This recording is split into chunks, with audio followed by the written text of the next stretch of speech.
Message is being broadcast by the Department of Defense of the Republic. At 2 a.m. Eastern Standard Time, multiple unidentified objects were confirmed to have entered Earth's atmosphere. Discovery Houston, 20 seconds to LOS Idris. Contact, nice, cleared orbit. The first message that comes to you is you are a divine being. You matter. You count. You come from realms of unimaginable power and light, and you will return to those realms. The vast stretches of the unknown and the unanswered and the unfinished still far outstrip our collective comprehension. 5, 4, 3, 2,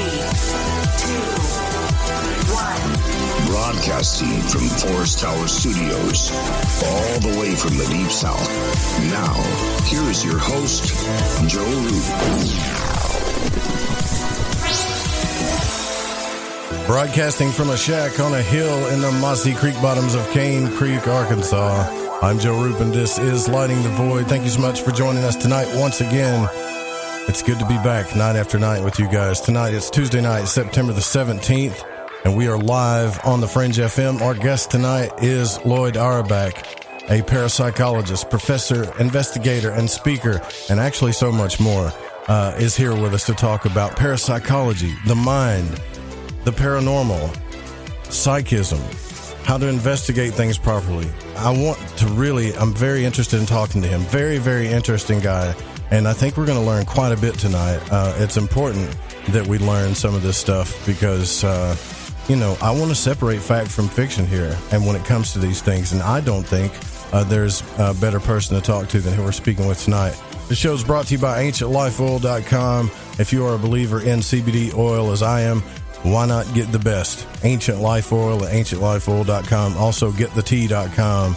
Go get yourself a bag of super strength tea. Also, they've got a ton of stuff on there. I take a ton of stuff from there. Allison is, absolutely necessary.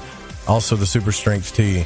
Also, I also take the bee pollen too. So there's a ton of stuff on there, but the tea is paramount to keep yourself guarded, intruded, and cleansed and guarded from intruders. So go to getthetea.com. Also preparewiththefringe.com. Thank you all so much for coming out and listening to the show tonight. I want to give a big shout out to our guest last night, Sean, Kevin, Jason. That was a fascinating story, and it developed in a way that I had no clue it was going to develop that way. That was very interesting. I want to thank him for coming out last night. And you can also support the show by going to our website, which is lightingthevoid.com, and hit the donate button or grab something from the shop. We've got hats, shirts, hoodies, you name it. And then send your pictures, too, because I want to see you in that stuff.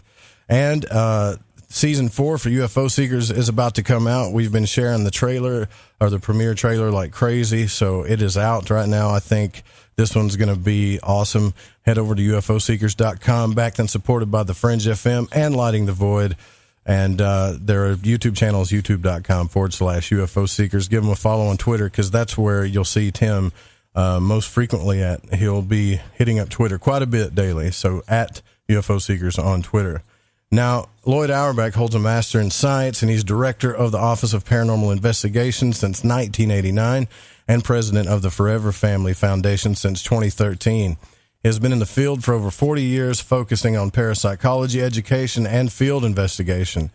Now, April 2017, we saw the publication of the revised edition of Psychic Dreaming, and in July, the re-release of his classic Mind Over Matter, both from Llewellyn Worldwide.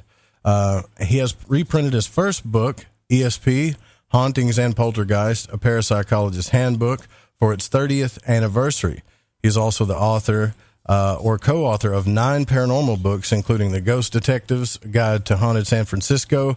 He co-authored with the late renowned psychic medium Annette Martin. In 2014, he also released ESP Wars East and West, which can't wait to ask him some questions about that, which covers the psychic spying programs of the U.S. and the Soviet Union. And he also which was co-authored by Dr. Edwin C.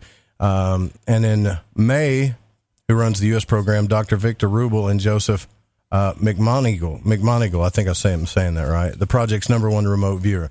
He's also a professor at Atlantic University and JFK University, where he teaches parapsychology, local and distance, online courses through the Rhine Education Center and through HCH Institute in Lafayette, California.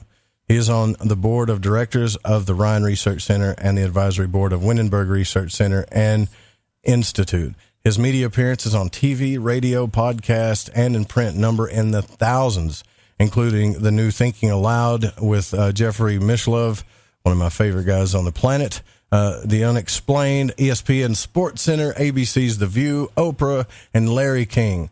He works as a parapsychologist, professional mentalist, psychic entertainer, and consultant for LexisNexis, and occasionally as a public speaking and social media skills coach and professional chocolatier. I told you he was an interesting guy, right? He holds a Master of Science in Parapsychology degree from the JFK University. Now, if you go to the YouTube channel, which is youtube.com/Loyd Auerbach and youtube.com/Prof, like for Professor, Prof Paranormal, Prof Paranormal, and give him a follow on Twitter at the same, Prof Paranormal.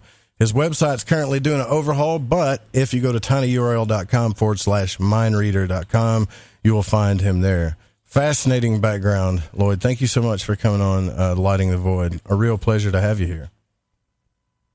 Thanks, Joe. Yeah, you're very welcome. That was long. You probably got more stuff that we could put on that bio. We just don't know if we can fit it all in there, huh? Right. Yeah. There's a lot more, but I didn't put it all down there. Right. Yeah. So I've got some questions for you, because I don't know if you're familiar with this show, but we study a lot when it comes to consciousness, dream exploration, the out of body experience, also the paranormal as well, trying to figure out, separate fact from fiction, honestly. And I've talked to a few parapsychologists on here that seem to be well grounded in their understandings and knowledge of this. And I feel sometimes, and I could be wrong, but I feel sometimes we give into the fascination of this too much, more than just trying to find the real truth. So that's why I'm glad you're here. Do you feel that way as well, that we're still kind of enthralled with the fantasy side of things more than really giving into or looking at what's true about all this? Well, certainly popular culture, especially as it's portrayed in the entertainment media and even the news media, is going to push up the strange, weird, bizarre, extraordinary, all sorts of things to catch people's attention. And there's so much bad folklore that has been driven by Hollywood. And I'm not saying that Hollywood's at fault, because Hollywood's about, movies are about telling stories. So are TV shows that are scripted. And I love entertainment. So I've been reading science fiction and comic books since I could barely read. So it's not a big deal, but people are not discerning enough to look past the story, or the fact that it is just purely entertainment. And probably the best example of that is the ghost hunting shows, which really don't reflect the reality that we deal with in parapsychology. Right. Exactly. Yeah, I agree. The ghost hunting shows get a little bit overzealous when it comes to being eccentric. That's for dang sure. But, yeah, I understand what you're saying. It's part of it. They got to compete with, their competitors in their market. Right. Yeah. So when I say something like, if I say to you, the mind and the brain, do you believe in your studies, or do you know that, are they the same thing to you? Personally, I do not believe they're the same thing. I believe the mind may be generated, or consciousness may be generated by the brain, but I am a proponent of survival of bodily death. So I would say that consciousness can be, and often is, separable from the brain. I have many colleagues in my field who are more materialists, and they don't go in that direction. We actually, within parapsychology, and most people are unaware of this, have kind of a debate going on. We've had it for decades of whether or not any of the stuff we would consider evidence for life after death, for consciousness beyond the death of the body, or even just outside the body, whether that really is evidence for that, or it's a form of living person ESP that's actually happening, just fooling ourselves. Yes, absolutely. Yes, I totally agree. I mean, we don't know, right? But In parapsychology, I like to separate parapsychology, even though para is like, the pre-phrase in that word. I like to separate it a little bit from the paranormal because it seems more real to me, right? And every parapsychologist I've ever talked to has given me this impression that paranormal activity and poltergeist activity does happen, like it's a real thing, but it doesn't happen as often and as eccentric and a lot of times as we think it does. Would you agree with that? So poltergeist activity, which is caused by living people, and that's different than what we consider apparitional or haunting phenomena, is psychokinesis caused by living people. I think it's common on a very simple level, since we relate poltergeist activity to stress levels in certain individuals. Most of us have occasion where our stress is high enough that things around us may not move, but we have electronics that go haywire. So that's kind of a mini poltergeist activity, but the kind of things that we hear about with things flying around or moving about or furniture upturning, those are really rare. They're very, very rare circumstances. Okay, so you say that we're causing this activity. Wow. So yeah, how are we doing that? Poltergeist is a label that was placed on a particular type of ghostly activity back in the 16th century, possibly even earlier. In fact, that term's been attributed to Martin Luther, and it relates to physical activity. And generally, when we look at poltergeist activity, we're talking about purely physical activity. People don't see ghosts. They don't hear, they don't hear spirit voices. There's no other indication typically that there is anything but the physical activity. And that can come in a lot of different forms. And Nandor Fodor, who was an early 20th century parapsychologist, and then William Roll in the 1950s, pretty much gave us this model of living agent psychokinesis, or mind over matter. So, we have an ability to affect our own bodies. We often write that off as just simply placebo effect or psychosomatic illness, but that's a form of psychokinesis. In poltergeist activity, we go beyond the body. We're actually able to do things outside our body unconsciously. One of the ways we actually get poltergeist activity to stop is get people to understand that they're causing it, and typically it stops right away at that point. Wow. Okay. All right. So there's a lot of studies on this that I have no clue about then. So we are actually causing now people. So when you say we go beyond the body, can we go beyond our body or use our mind to stretch in a different way, even when we're conscious, even when we're awake, though? Can we really do that? Sure. There's different forms that takes. Remote viewing is a form of clairvoyance where a remote viewer is actually looking at or pulling information from possibly thousands of miles away. That is getting information from a distance. And that's different than having an out-of-body experience, which can happen when you're conscious. We've certainly done research in the field with people who could do it at will. And that's kind of the sense that you actually went there, as opposed to just getting information from a different location. So both of those things can happen. We seem to be able to affect machinery, electronics. There are a lot of studies on that. There have been studies with people who could do metal bending and who can do other physical movement without touching things, without actually coming close to them. So we have evidence that psychokinesis is a real thing, that ESP is a real thing. We have a ton of evidence in these examples. The question is what's actually happening in some of these instances. And most of what I just talked about was an individual causing them or having an experience. So then what basically, and I'm not trying to be too simple here, but basically we don't know the power of our own minds. Not yet. I would say that's true. Yeah, I would say actually it's not even about the fact that we don't know the power of our own minds. Humanity sets limits on itself, not just for possible psychic abilities, but we've set limits on ourselves in so many different ways. If you go back before 1954, physiologists and other experts said it was not possible for a human being to run a 4-minute mile. And then we had Roger Bannister did it, and we had a few dozen people do it not too long after that, after 1954. And since that time, we have records being broken again and again. But what's interesting is if you look at what's happened in athletics, with certain athletes over the last 30 or 40 years where there's been high accusation of performance-enhancing steroids, we don't see quite as many actual records being broken or made as we had previously. So we set, psychologically, we set our own limits on ourselves. We prevent ourselves from doing things, not just athletically, but certainly psychically. Yeah, and it's almost like as soon as the mind knows, as soon as the mind knows it can happen, everybody kind of, I guess, reality kind of catches up to it. Isn't that what the work of, was it, Rupert Sheldrake? Didn't he show that with animals as well, too? Yeah, it seems that you just need good examples. The problem, of course, is if there's fear involved, and people are afraid of the whole idea of psychokinesis.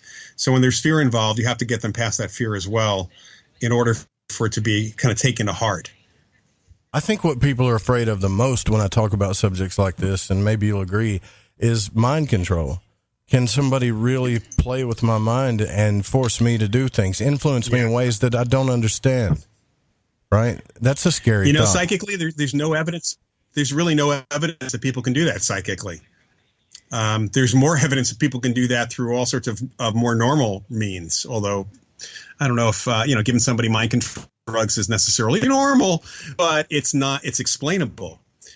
We don't have evidence that psychics can control people's behavior or do a deep dive into somebody's mind. There's no mind probing that we've had any examples of at all. But we do have evidence of, well, I'm asking you, I don't want to assume. Obviously, we do have evidence that subconscious programming is there, though. Right? Well, that's coming from, that's not from within my field. Okay. Well, that's subliminal programming. That's all the field of psychology. Right. Yeah. Because to me, it's something everybody talks about in the conspiracy field quite a bit. You know, how corporations use logos, or they say certain phrases, or they do certain things to activate the subconscious. But there were studies and then attempts to do that in the 1950s with concessions at movies. They literally inserted frames of popcorn and Cokes and all sorts of things into the film itself in order to beef up the concessions, to see if people would run to the concession stands. And all the studies back then pretty much said that it didn't work. Really? Interesting. Okay. Yeah, because that's a running narrative right now, that there's mind control programs and everything. And I kind of believe that too, but I've studied the occult quite a bit. Well, and I watched your presentation on that, where you were talking about parapsychology and the study of psychism and telekinesis. And you said the word unfortunately. Now, you said unfortunately, things like Bigfoot and other subjects get involved with this, which makes it, and I think you were saying that because it makes science not take it so seriously, maybe. Is that why you're saying that? Well, that's part of it. We don't deal with Bigfoot. Unless Bigfoot's psychic, we wouldn't have any reason to deal with him, with it, or whatever it is. The same thing with UFOs. It's like some UFOs may actually be psychic experiences, not nuts and bolts hardware. That's a different story. But we don't, unless you're personally interested, unless you're a parapsychologist who's personally interested in UFOs. UFOs have no more place in parapsychology than knitting would. All right. Yeah, I got what you're saying. So where do you think everybody goes wrong then when it comes to, or what do you see the one thing that frustrates you the most when people are doing ghost hunting investigations and things of that nature? Frankly, the biggest thing is the fact that people seem to mimic what they see on TV, thinking that that's actually the reality. And maybe it's because it's called reality TV. I'm not quite sure, but it's amazing to me that people will take what they see on a TV show as canon, as this is the way parapsychologists do it, when in fact there actually aren't any parapsychologists in any of those shows. And shows like Ghost Hunters have avoided parapsychologists as much as possible because they don't want guys who used to be plumbers to be shown up by scientists who actually know what they're talking about. Probably the biggest problem is the focus on technology that does not detect anything paranormal.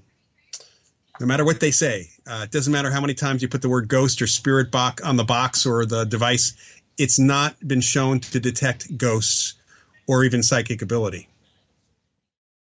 I always kind of thought that, about the spirit box thing. I'm like, I'm not going to lie. I've admitted it on the show. I always thought, this is crap. I mean, This is like just radio stations turning back and forth. Big deal, We can make sentences out of that.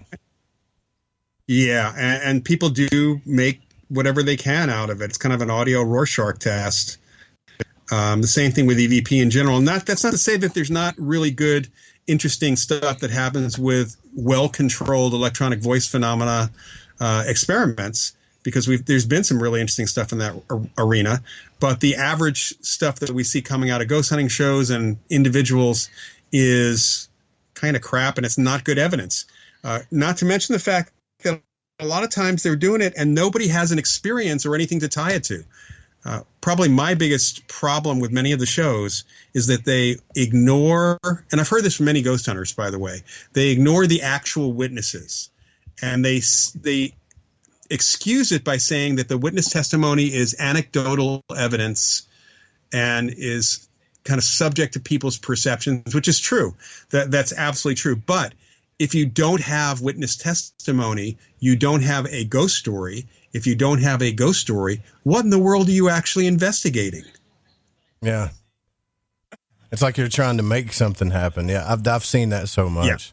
Yeah. Trying to make something. Yeah, no, go ahead. I've run into ghost hunting groups who just are looking for for a spooky abandoned house, and they assume it's haunted because it looks spooky, and that's incredibly dumb. Yeah, I like how just bluntly honest you are. I really like that. This is great. Okay, so when you do your entertainment stuff, like as a mentalist, what does that entail? Well, mentalism, psychic entertainment is it kind of grew up parallel to stage magic in the 19th century. It doesn't use the same techniques that you would find that magicians typically use. We use other techniques. There's a little crossover. These days, it's considered a branch of magic, as in the entertainment art. Sure. And myself and my colleagues, it depends on your personality and how you're presenting yourself. Some of my colleagues will never mention the word psychic or talk about psychic abilities. They'll present it as psychological stuff. Others will come up with other explanations for it as part of their persona on stage. And then many of us will talk, in fact, about psychic experience. What I do is you can think of it as simulation of what it would look like if I was truly psychic. But gotcha. I don't claim to have any real psychic abilities. Yeah, but it's for entertainment, and that's the one thing. You don't challenge an actor to prove that he or she is the role that they're saying they are, because they're clearly saying they're not, and the same with us. Okay. So you can stage a psychic reading, using a little bit of charisma and the right questioning, and it makes you appear to be magically psychic, and that is entertaining, right? Well, is that what you're saying? And other things. So, and I'll make predictions on stage given certain circumstances. Do reading, don't really do a psychic reading per se, but I'll read people for certain things, for decisions they make. And that's not anything psychic, but I do talk about psychic phenomena when I'm on stage and about the real thing as well. And what I found, many of my colleagues have found in this world, there are some of our colleagues, other performers, who will give really strong disclaimers saying, under no circumstances am I doing anything psychic. This is all entertainment. It's all this, that, and the other thing. And then at the end, it doesn't matter how often they say that, they'll have some people come up to them and say, do you do private readings? And I've had that happen to me too. Wow. I use an actual raccoon puppet in my act. That's a leftover from my magic comedy days in the 1980s. And he's my mutant psychic raccoon who reads people's minds. And I do something in the middle of my act with that, which is very funny. But I still have people coming up and asking me if I do private readings. And I usually tell them I can recommend a good psychic, or you can see the raccoon in about 3 months. He's got a waiting list. Okay. Well, wow, that's really cool. I want to see one. I got to see one of these, actually.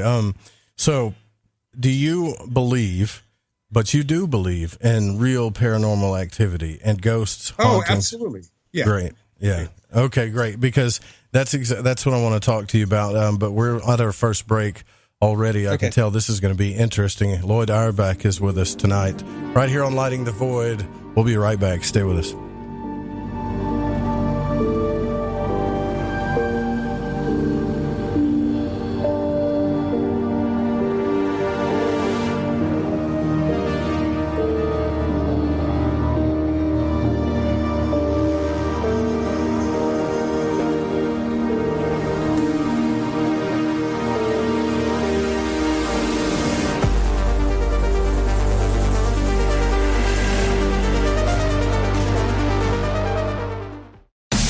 This is Corbin, son of the one and only Joe Roop, and you're listening to The Fringe FM.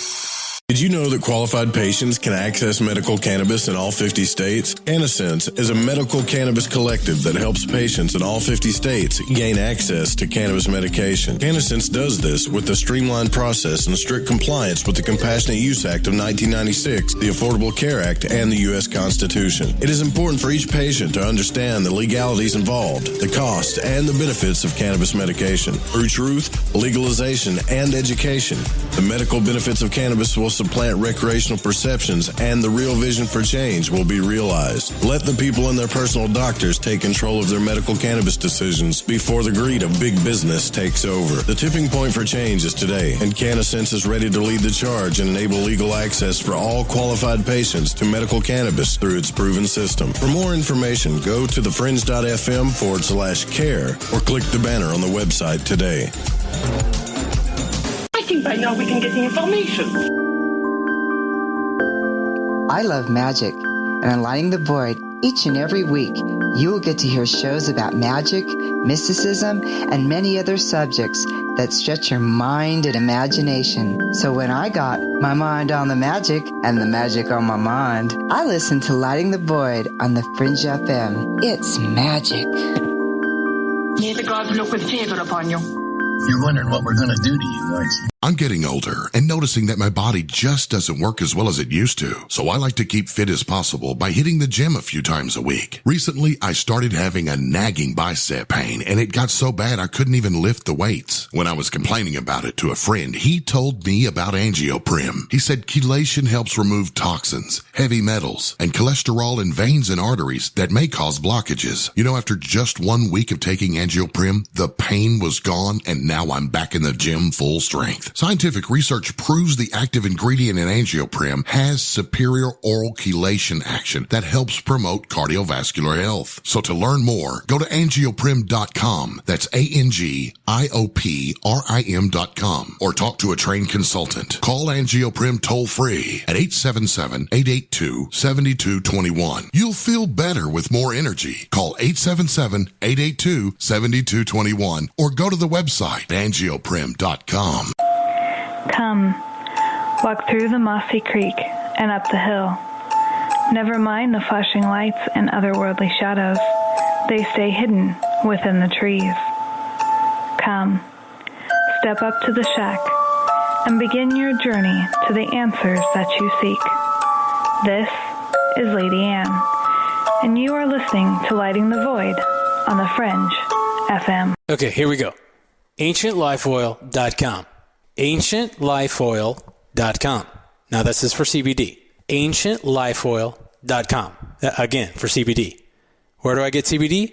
AncientLifeOil.com. It's pretty good stuff. Organic, non-GMO. We are the Ferrari of CBDs. AncientLifeOil.com. You know, they say when you mention a person's name 3 times when you first meet, that you're going to remember. So I'd say to you, nice to meet you, AncientLifeOil.com. It's AncientLifeOil.com, right? Nice to know that you help people. AncientLifeOil.com. Think about this. Occasional stress, occasional anxiety, occasional inflammation, occasional stiffness, and intruders that get you down. AncientLifeOil.com. Okay, so I'm going to give you a fact for the day. So Ancient Life Oil does not help you with business deals. Hold on a second. If you feel better, it could help you make a better decision. Okay, I'm wrong. Just remember to go to AncientLifeOil.com. All right, everyone, this is Justin from the UK. Excuse the chitty. If you're into the Fringe and you want to hear the brass tacks, me old china plate, Joe Roop and his guests on Lighting the Void will open your mince pies. You need to shut your northern self and use your 10-speed gears and listen to them bubble. You could hear a Barry Crocker, no Brussels, but he ain't no holy friar. Anyway, you beat a Barnaby Rudge and take a butcher's.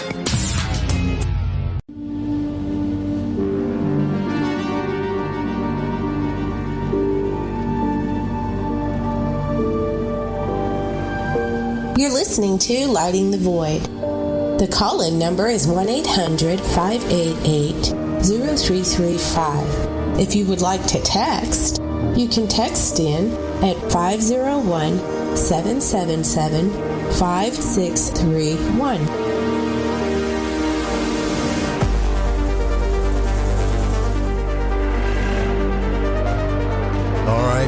Loyd Auerbach is our guest tonight, and we are talking about psychism, mentalism, the mind, ESP, telekinesis, paranormal investigations, ghost hunting, and more. But now that we got out a little bit out of the way about where we might be going wrong in the subject field before we went into the break, Loyd told me that, yes, there is actual real phenomena going on. And this is where I want to go with this next, Loyd. First off, have you yourself had what I would call like a spine-tingling, scary situation, experience when it came to investigating the paranormal? Well, I've certainly had experiences with what we would call paranormal phenomena and hauntings and such, and poltergeist witnessing that as well. I have not had the scary experience because these things are not scary to me.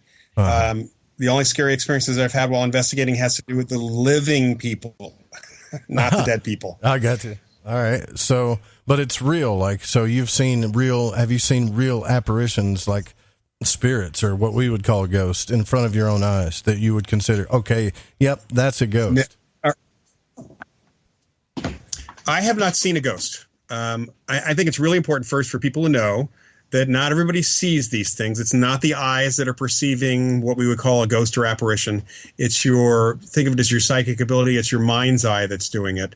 And so I have heard voices that at a time when somebody else heard them as well, but not everybody did. I have been patted on the back and had my arm squeezed on the USS Hornet Aircraft Carrier Museum. I was there while someone else saw him. I have felt myself being walked through and even got a picture in my mind, but definitely not through my eye. Well, 3 psychics actually saw it happen after it had been going on for a little while. And I've actually had more smell associated experience things as well. But I've not had a visual experience with an apparition, which people just kind of look at me like, well, then how do you know they exist? And the answer to that is not all these experiences. And the evidence and the other witnesses, especially under the circumstances, all say to me that this stuff is real. Okay. All right. So here's what I'm going to do. I'm sure we all got all of that, but the connection is, I don't know why, it is getting choppy like crazy. So what I'm going to do is just hang up and give you a ring back, and hopefully that'll fix it. Usually does. But we'll continue. Okay. This. If not, we can switch to a phone if you want to try and do that. Yeah, sure. Give me just 1 second here. I'll hang up and call you right back. Sometimes we got to do the Skype reconnection because you guys know how it is, right? Skype. Yeah. So I don't want everybody to think that what I'm doing is, poo-poo and like all this stuff, because that's not what I'm doing at all. What I really want to do is just find out what's real. That's it. Just find out what's real and what's not. And somebody with this type of background, in as much study that he's done, would know these things a little better, in my opinion. And so you said earlier that you felt tugged. I felt that too before, actually. You felt like someone had walked through you, right? Are you saying that? Yeah. Are you saying that's in your mind? That's in your mind, like you're the one that's kind of doing that? No. When you're listening to me right now, there's sound waves hitting your eardrum. There's sound waves hitting your eardrums. And through the sense of hearing we have, the physical structures in the ear, beyond the eardrum, there are signals being processed, being sent into the brain and being processed by the brain so that everything comes together in your perception.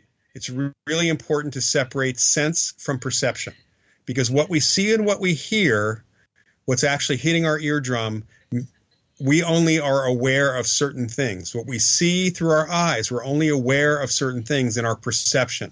Okay. And it's really important to know that psychic information, that any information at all from the outside, including from the mind of a ghost, is going into your consciousness, into your mind directly, and adding to your perceptions.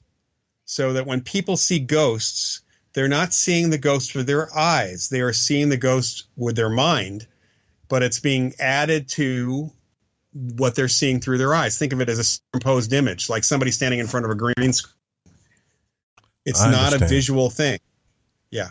Okay. So, in your studies and experience, are some people really born with the talent of seeing more of this than others, or do we develop it in some way? Well, generally, psychic ability, everybody has some degree of it, especially as children. Unfortunately, in our culture, we are essentially educated out of being psychic. Kids are more psychic than us in general. Some may be better at it than others. Like with artistic ability and musical ability, some are more talented than others. And you can learn to develop that if you recognize that it's there. You can certainly develop that. But we're often told that this stuff isn't real. We're told in school that you're just imagining those things. So, and certainly religious upbringing can cause people to shut down completely. Yeah. And it's an unfortunate thing, but people can get past that, can actually, as adults, they can learn to open up again if that's what they wanted to try to do. I'm actually teaching a 4-week online course for the Rhine Research Center next month on developing your intuition, developing your psychic ability, to talk to people about how to kind of find what you're good at, because that's the other thing. When people are artistic or creative in some way, they have a particular aptitude. So some people might be better at sculpting than painting, and some people might be better at playing a stringed instrument or a guitar versus a drums. And you have to kind of find out where your psychic abilities lie. That's why not all psychics can see ghosts, because psychics may not pick up information that way, whereas psychic mediums or mediums in general can connect with apparitions, with spirits. They can communicate with spirits, but they don't all see ghosts. They will hear them or feel them or get the information in other ways. Yeah, because, all right, that makes sense, because I saw a lot of stuff when I was a kid, not so much as an adult, but here lately, it seems like the more I talk about it and the more I bring it into my awareness, I've had my own experiences. Uh-huh. I think what I'm trying to find out is how much, I know that it's out there. I just want to know how much is in my mind and how much isn't. Like, that's all sometimes. And I'm starting to understand this a little bit better now. Yeah, it's not always easy to tell.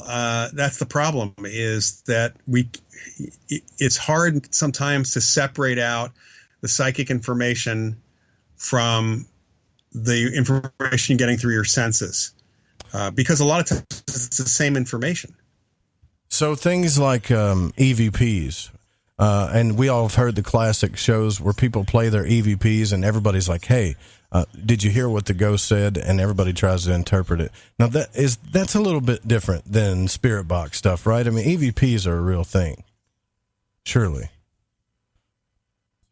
Well, technically, if you're using a spirit box, you're doing electronic voice phenomena. Any by definition, any impact by an ostensible outside force or consciousness on the device to create a voice is technically electronic voice phenomena. But when we're talking about it, we're talking about creating a voice on a recording device. Right. That's true EVP. And those are, and it's important to know that that's not coming through the microphone. Really? Mics are irrelevant with real EVP. Yeah, totally irrelevant. Now, so I need to understand this a little better, because I've had some people send me some EVPs, right? Yeah. Or recorded EVPs, forgive me. And when I put them on my software, I can see the wavelength rise. Or I can see the wavelength of the voice. Right. But how does that work then if it's not coming in as a sound wave, or it's not being recorded that way? Well, first of all, if it was coming in as a sound wave, people would hear it, and then it's called voice phenomena, not electronic voice phenomena. Uh-huh. So that's the first thing. If nobody hears it at all, then the idea is, and we're going back to this, what I talked about a little while ago, psychokinesis, mind over matter. Ghosts move something, that is psychokinesis. If a living person moves it, it's still psychokinesis. It's mind over matter. It's movement by the mind. So our model for electronic voice phenomena is that the spirit, if indeed it is a spirit causing it, affects the recording device or the recording medium. If it was audio tape, then it could be directly affecting the audio tape. But today we use digital. It's affecting the recording device think of it as affecting the ones and zeros in some way. Understood. Okay. So so it's not really being picked up as sound. It's affecting the When people have gotten EVP, it's not sound. Again, it's not sound. You can create a voice.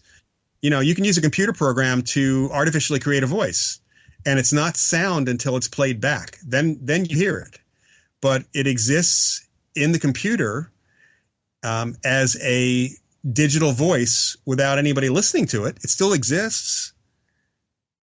Yeah, I see what you're saying. So this all goes back to what I was saying earlier, that we don't really understand what's going on in these realms, especially when it comes to the mind, because, regardless of what people say right now, you did say in the beginning, that the mind and the brain you think are two different things just based on what we know and what we don't know about, the studies that we've done. I mean, I think neurologist would tell you that, right? That we don't understand all this stuff. We don't understand what's going on. Yeah, we don't. Yeah, I think that, they would say we don't understand. At least a good one would say that we don't understand. But neuroscience is also, in a bit of a debate about what consciousness is and where it arises. There are neuroscientists who do believe, as I do, they're of the opinion that consciousness is more than the brain. There are even some who think that it's even outside the brain. And then there are those who are more materialist based, who say, no, everything can be explained by the workings of the brain. It just really depends on, in some respects, their personal philosophy and whether they come to the conclusion that everything is material of the material world, or if there's something more that we're not accounting for yet. Okay. All right. So, what do you, this is just my personal curiosity. What out of all of this field, when people study stuff, when it comes to dreams, the paranormal, ghosts, what is the one thing that fascinates you the most? What's the one thing that you are most curious about in all these subjects? That's a really good question. The problem for me is that I'm curious about all of it. I guess at this point, I'm really curious about how time and space relate to ESP in general. Right. Okay.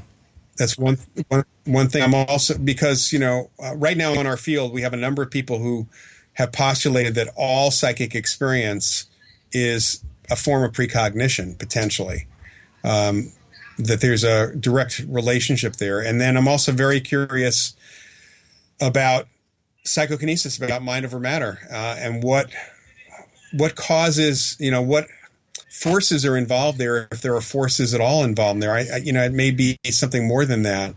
And why is it that when we actually detect some force acting on the thing we're moving once, the next time we try to detect it and the object still moves anyway, we don't detect it anymore? So it's almost like if there's more than one way to change a light bulb, then every single way will be used at one point. We just will have to look for all of them at one time, not just one at a time.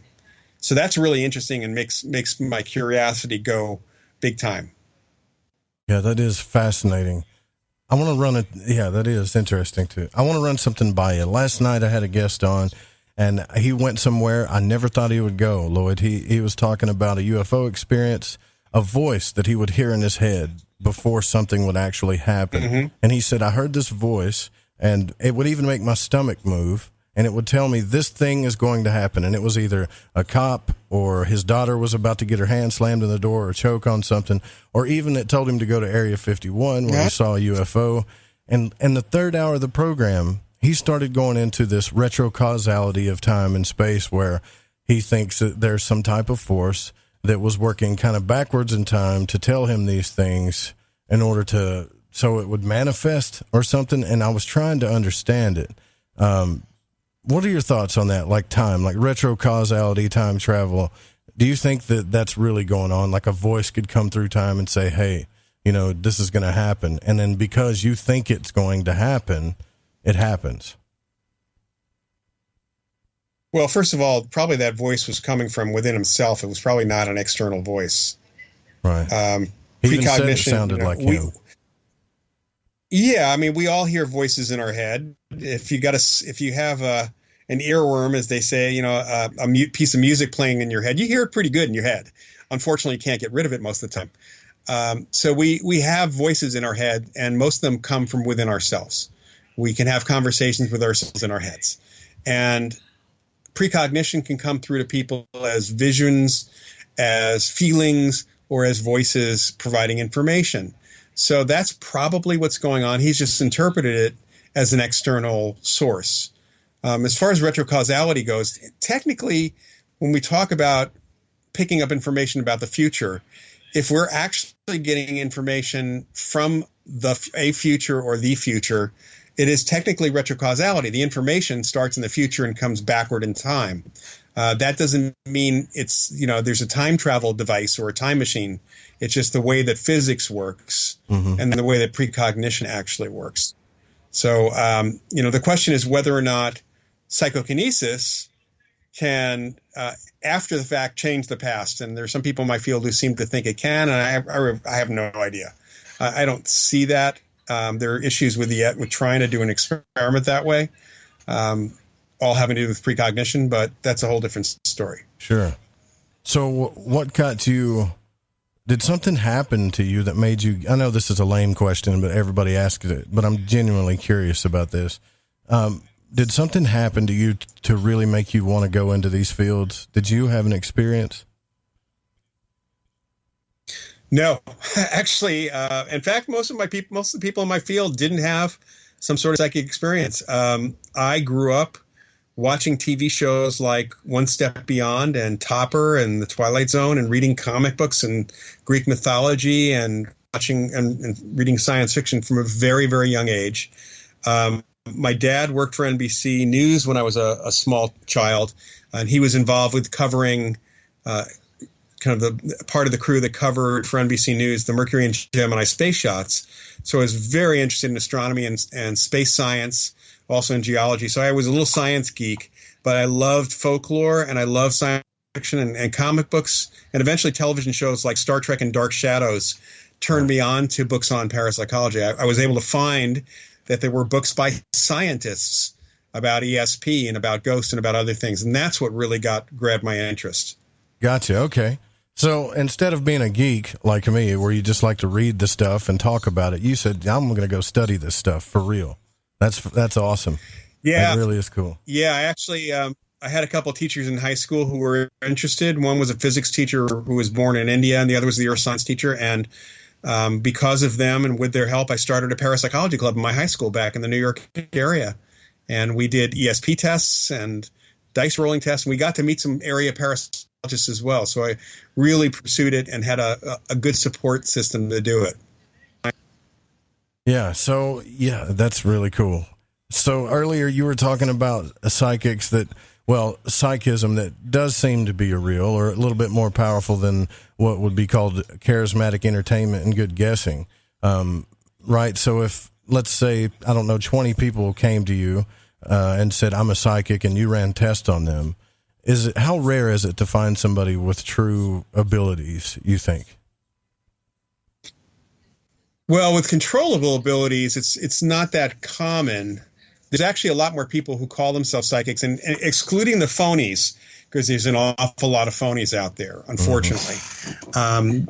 Excluding those folks, there are actually people who are very intuitive and good at observation, and they may have been told that they're psychics. They're very sincere. They think they're psychic, but it turns out that everything's explainable by normal foundations I'm involved in. The Forever Family Foundation actually has a program by which we test and certify evidential mediums, and they have to really come up with good information, solid information. Otherwise, they don't pass the test.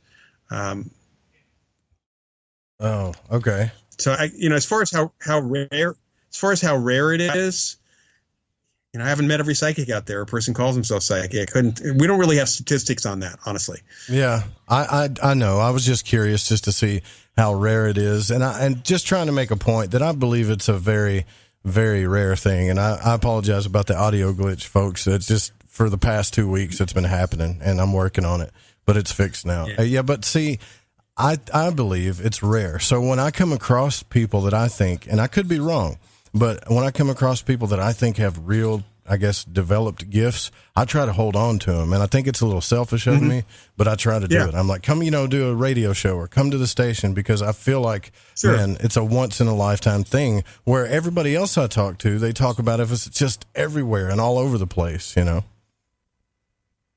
Well, everybody has psychic experiences, but not everybody can actually do their experience or get information on command. There's an aptitude we have. There's a lot of really good artists out there, but there aren't a lot of folks who are like at the top of the pyramid. There are a lot of great musicians out there, but then you have these really amazing people out there. So it's the same kind of thing with psychic ability. And in fact, I think it's rarer than with art and music in general, that we have a quality of being able to get information. But the thing that's really important to know is that none of these folks can turn it on all the time. There's this idea that you can turn it on and off, and sometimes they can, but psychics are human, and not all psychics are good all the time. In fact, most of them are not. Exactly. Yeah. Right. Yeah, exactly. It's an experience that I've had that I think I understand what you're saying. And I'll give you an example, and maybe you can correct me here. I used to call into Art Bell show back in the day. I mean, everybody's called that show. And they had a guy on there who said he was a Satanist, and he said he could predict people's death. But it was 2 hours into the show, and I said, I'm going to call in and tell this guy what's on my mind and how I think he's, just making things worse on the paranoid. And I know what he's going to do. He's going to ask me, do I know when I'm going to die? And that's the first thing he's going to ask me. And so I called in, and I even typed to Heather Wade. I said, I know he's going to ask me this. And as soon as he got on the line, he was like, yep. He goes, do you know when you're going to die? I know when you're going to die. Just like I'd imagined it in my mind. Right. And I was like, whoa. And she goes, you just had a premonition. And I was like, I don't think so. I think I just know what this dude's going to do, No. Yeah. I mean, he set up a pattern. There was a psychic, or a woman who called herself psychic, named Sylvia Brown, a very famous psychic, who started out here in the Bay Area. And as far as I'm concerned, I never saw her do a damn thing that was psychic. And on a couple of occasions, actually more than a couple, I told folks what she would say to them when she came to do her investigation of their home or location, because she had a couple of stock stories that she altered slightly based on the actual report that people were the experiences people were having. And in one instance, actually for the TV show Sightings, years ago, I was down at a house in Southern California. Found out Sylvia was going to be there. I told the family exactly what I thought she was going to say, how she was going to twist their story a little bit based on their experience.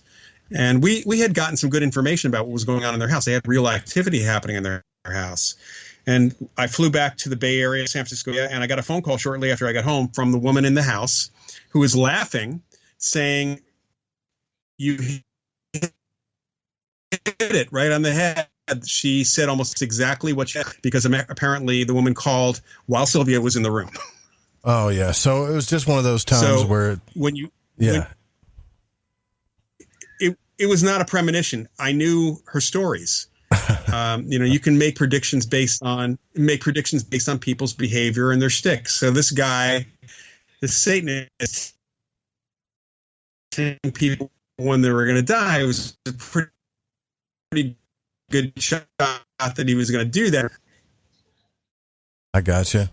Yeah. So that makes total sense. It's not a premonition. That's what I thought.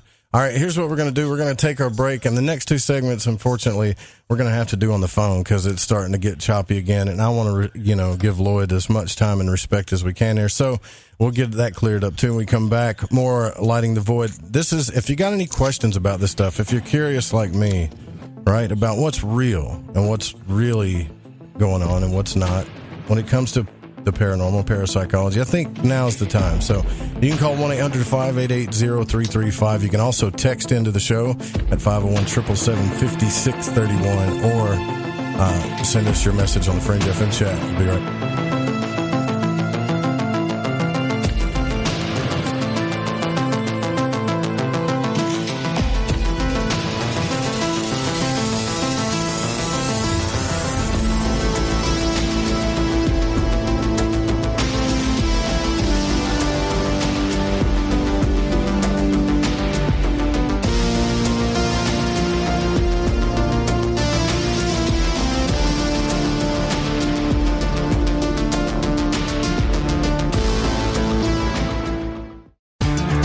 777, and you are listening to The Fringe FM. Get the Tea is the #1 cleansing tea in America. We cleanse you with organic ingredients, and when used daily, you can increase your energy. Cleanse from intruders that set up camp in your colon. Cleanse your colon and feel the difference. Colon cleanses can be uncomfortable. Not Life Change Tea at getthetea.com. Life Change Tea is mild yet truly effective. Cleanse your insides every day. Easy to make, easy to use, and feel the results. Are you sold? Okay, then here's how to order. Log on to getthetea.com. That's getthetea.com. Look for our specials on the front page. Get the Tea also carries top-rated supplements for those who care about their health naturally. Again, log on to getthetea.com. That's getthetea.com and feel the results. And for those of you that arm yourself with information, come to our webinar every other Monday at 5 p.m. Pacific time. That's every other Monday at 5 p.m. Pacific. You can sign up at getthetea.com. I'm Ryan Gable, and I want to remind you to keep your radio, phone, tablet, or computer tuned to The Fringe FM and visit the website thefringe.fm to listen to the entire lineup of shows. You can also catch my broadcast, The Secret Teachings, Monday through Friday, beginning at 12 a.m. midnight U.S. Pacific Time, right here on The Fringe FM.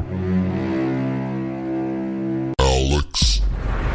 Hi, I'm Alex Exum, and you're listening to The Fringe FM. OMG! People are jumping on board to the Life Change Tea Regiment. Brew, steep, and drink for a gentle, taste-great cleanse. It's changing how they feel. See what everybody's talking about. Log on to getthetea.com. That's getthetea.com. Life Change Tea aids in digestive slowdown and helps people get moving down a healthy path. We won't make claims. We'll just let you decide. Experience is much better than a commercial anyway. If you want results, log on to getthetea.com and purchase your super strength cleansing tea. You won't be disappointed. And if you're looking for some mind-body suggestions, go to YouTube and punch in the search bar Health Matters Now. That's Health Matters Now. Put power into your health now. So, getthetea.com. That's getthetea.com for super strength tea.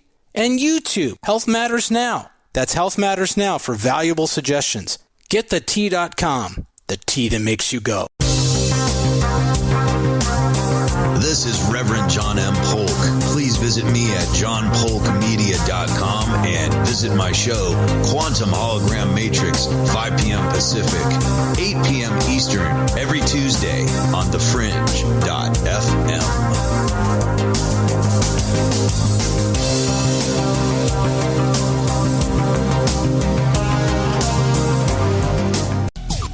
Hey, Fringe FM listeners. Did you know that when you're on the road with limited data or no Wi-Fi available, you can still listen to every minute of the Fringe FM by calling 701-719-3971.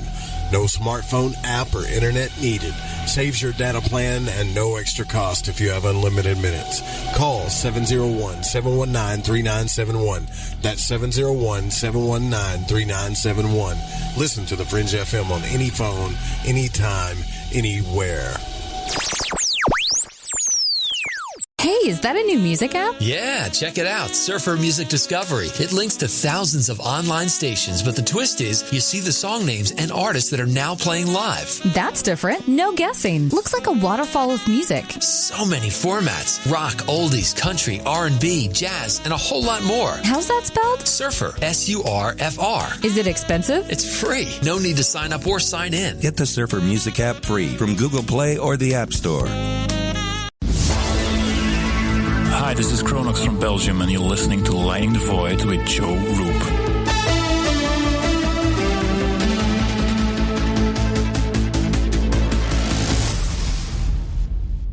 Hola, Fringe listeners. This is Dave Cruz of Beyond the Strange, and you're listening to The Fringe FM.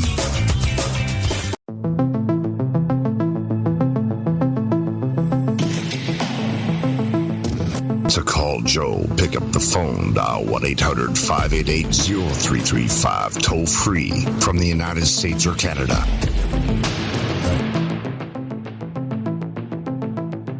All right, so we got Lloyd. We're on the phone now. Lloyd Auerbach is with us, and we're on the phone, so we got a better connection, so we get a little bit more clear connection. But the cool thing is even though the connection was a little choppy, we still got everything that you said.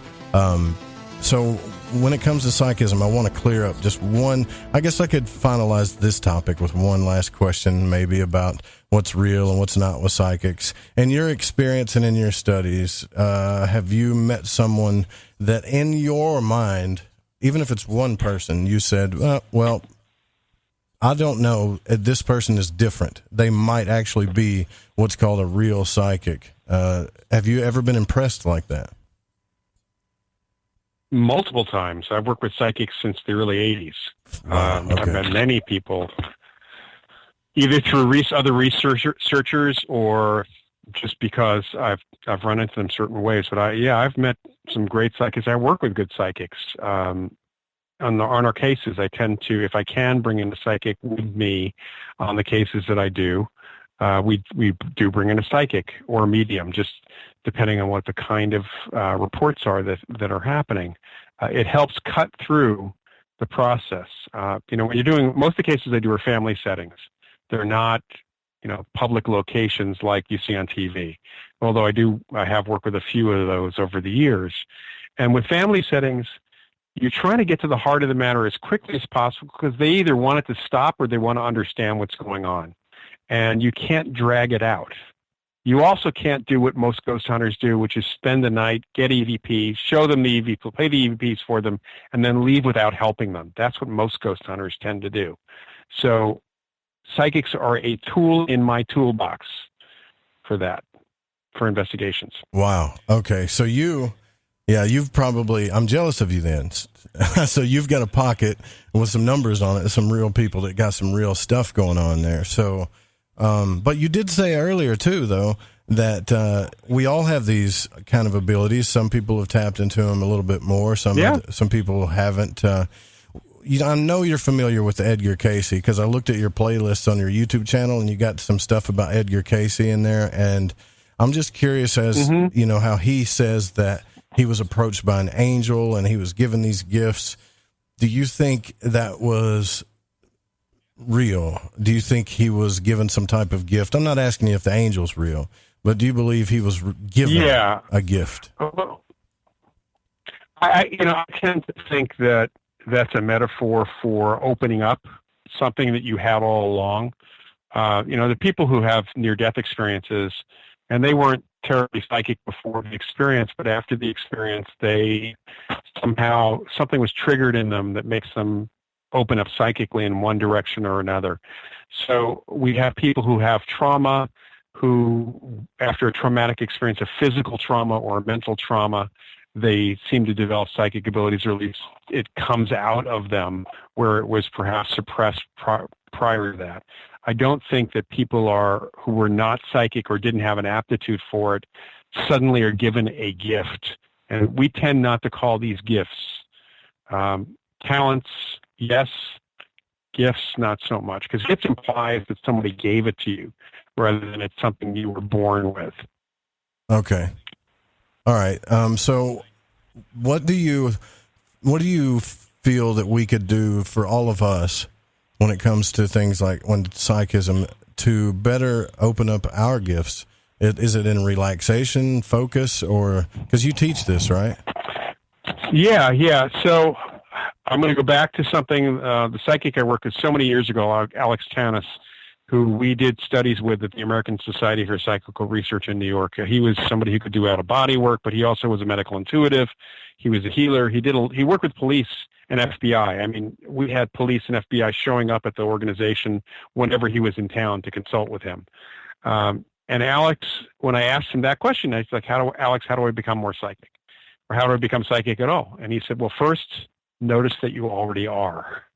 And that's really kind of profound because we all are scanning the environment with our ESP all the time. It's just that our normal senses pick up the useful information, and a lot of times the ESP stuff only kind of supports that. So there's an exercise that Alex taught me, which I teach my students as well, and it's actually a good meditation. It's a good way of kind of clearing your mind if you want to give time to this. And if for those people who don't like to meditate or don't know how to meditate, basically you sit down or stand up, it doesn't matter, and you spend 3 to 5 minutes on each of your senses. So you definitely don't want to be in a place where there's nothing around you. You don't want to be in like an all-white room. You want to be in a place where there's stuff. You could be outside, you could be inside, and you spend 3 to 5 minutes and you look around and you consciously notice everything you possibly can, because we mostly miss stuff. So you really, really look around. And then you switch your sense of hearing. So you don't want to be in a totally silent place. But most places we live are not silent. There's noise in the background, whether it's appliances or people outside or cars outside or animals, your own heartbeat, your own breathing. Just focus on your sense of hearing. Then focus on your sense of touch. And I'm not talking about taking your hands and touching stuff, although you could certainly do that. At this moment, I have clothing touching my body. And if I really focus on my body, I can feel my clothing and every place that's touching my body, and my shoes on my feet, and my butt in the chair. So focus on your sense of touch. For smell, you will need to bring stuff in if you want to try anything with smell. So aromatic oils or foods are a good thing to try smelling, kind of enhance your sense of smell. And you can do the same thing with taste. You can have some things you can taste. But it's really your sense of sight, hearing, and touch that are the ones you really want to think about. And for your sense of touch, also think about how your body feels inside. Feel your heart beating. Think about whether your stomach is empty or growling. And what happens is after a couple of weeks, you notice that there's more than what your senses are getting. You're getting extra stuff that you can't account for with your sense of sight or hearing or touch. And that would be the psychic information. Wow. It's that simple, huh? By noticing, yeah. Well, it takes a little while. For some people, it can be a week. For others, it can be several weeks. But once you start noticing, you get a feel for that information. You won't have to do the exercise that much anymore, if at all, actually. Okay. Fantastic. Thank you for sharing that. I really appreciate it. Sure. Okay, so I want to go back to this and better understand this a little bit. You brought up these abilities happen in children, and then over time we either lose them, and sometimes as adults we get them back. When I was a child, I felt a tug happen to me, like you talked about, and I remember the tug being real, like jerking my body, and then I kind of remember this dream state. I just want to express to you some of the most horrible and horrific things I went through as a child, like complete terror. All right, so I don't have to go into detail and tell big, long, boring, detailed stories. We'll just call it terror. And as it shuts off, for some reason, I want to get back there. But my biggest concern about all that is I would see things as a child that I have not seen on television. When I was 3, I remember having a dream about a snake, a certain type of snake that I had never seen before. And my dad was even freaked out. He's like, he's never seen that. How does that popping up in his head? Can you try to explain that at all? Well, sure. I mean, in our dream state, we can also be very psychic. And if it was a real snake that you were dreaming about, but you had never seen it before, connected with it before, you may have picked up the information from some other source, like a book somewhere. Think of it as a remote viewing in your dream. Okay. You were trying to do that, but for whatever reason, your unconscious mind gave you a nightmare. Kids have more nightmares than adults do. Sure. And they can be terrifying, of course. But that doesn't mean just because it's a nightmare doesn't mean that it's not picking up real information and making it part of the nightmare as well. Okay. All right. So then would you say that you believe that our minds, like your mind is where you are, I'm where I am, but there is some type of field that's connecting everybody in some way, or fields? There's something connecting all of us? That's hard to say. We're definitely interconnected. We're definitely interconnected, whether it's a field or something else that's happening. We can't, a field is a good way of putting it. I think, Rupert Sheldrake talks about the morphic or morphogenetic field. Right. We could talk about the force connecting us. I think that's just as good a metaphor as anything else, if not possibly a better one. We are connected, and we are connected to information. And what we call extrasensory perception is perception aside from our normal senses, it's direct perception by our consciousness of things in our immediate space, but also at a distance. Remote viewing clearly works from thousands of miles away. We have incredible evidence for that. And how that works, how the information is getting from point A to point B, we do not know. We still have no understanding of what the physics might be of all that, which doesn't mean it doesn't happen. It just means that we're not there yet in physics. Okay, cool. Yeah, so I'm glad that it's really cool to hear somebody as intelligent as you are say, I don't know, but I know there's something to it, which makes me feel good to hear stuff like that. When you we don't even know what consciousness is. Right. One of the biggest debates in science in general is what is consciousness? There's not even a good definition of consciousness. So when people tell me ghosts can't exist, I tell them, well, define consciousness for me, because that's what a ghost is. It's consciousness without a body. We don't know that a ghost can't exist. We just know because we don't know what consciousness is. Exactly. Yeah.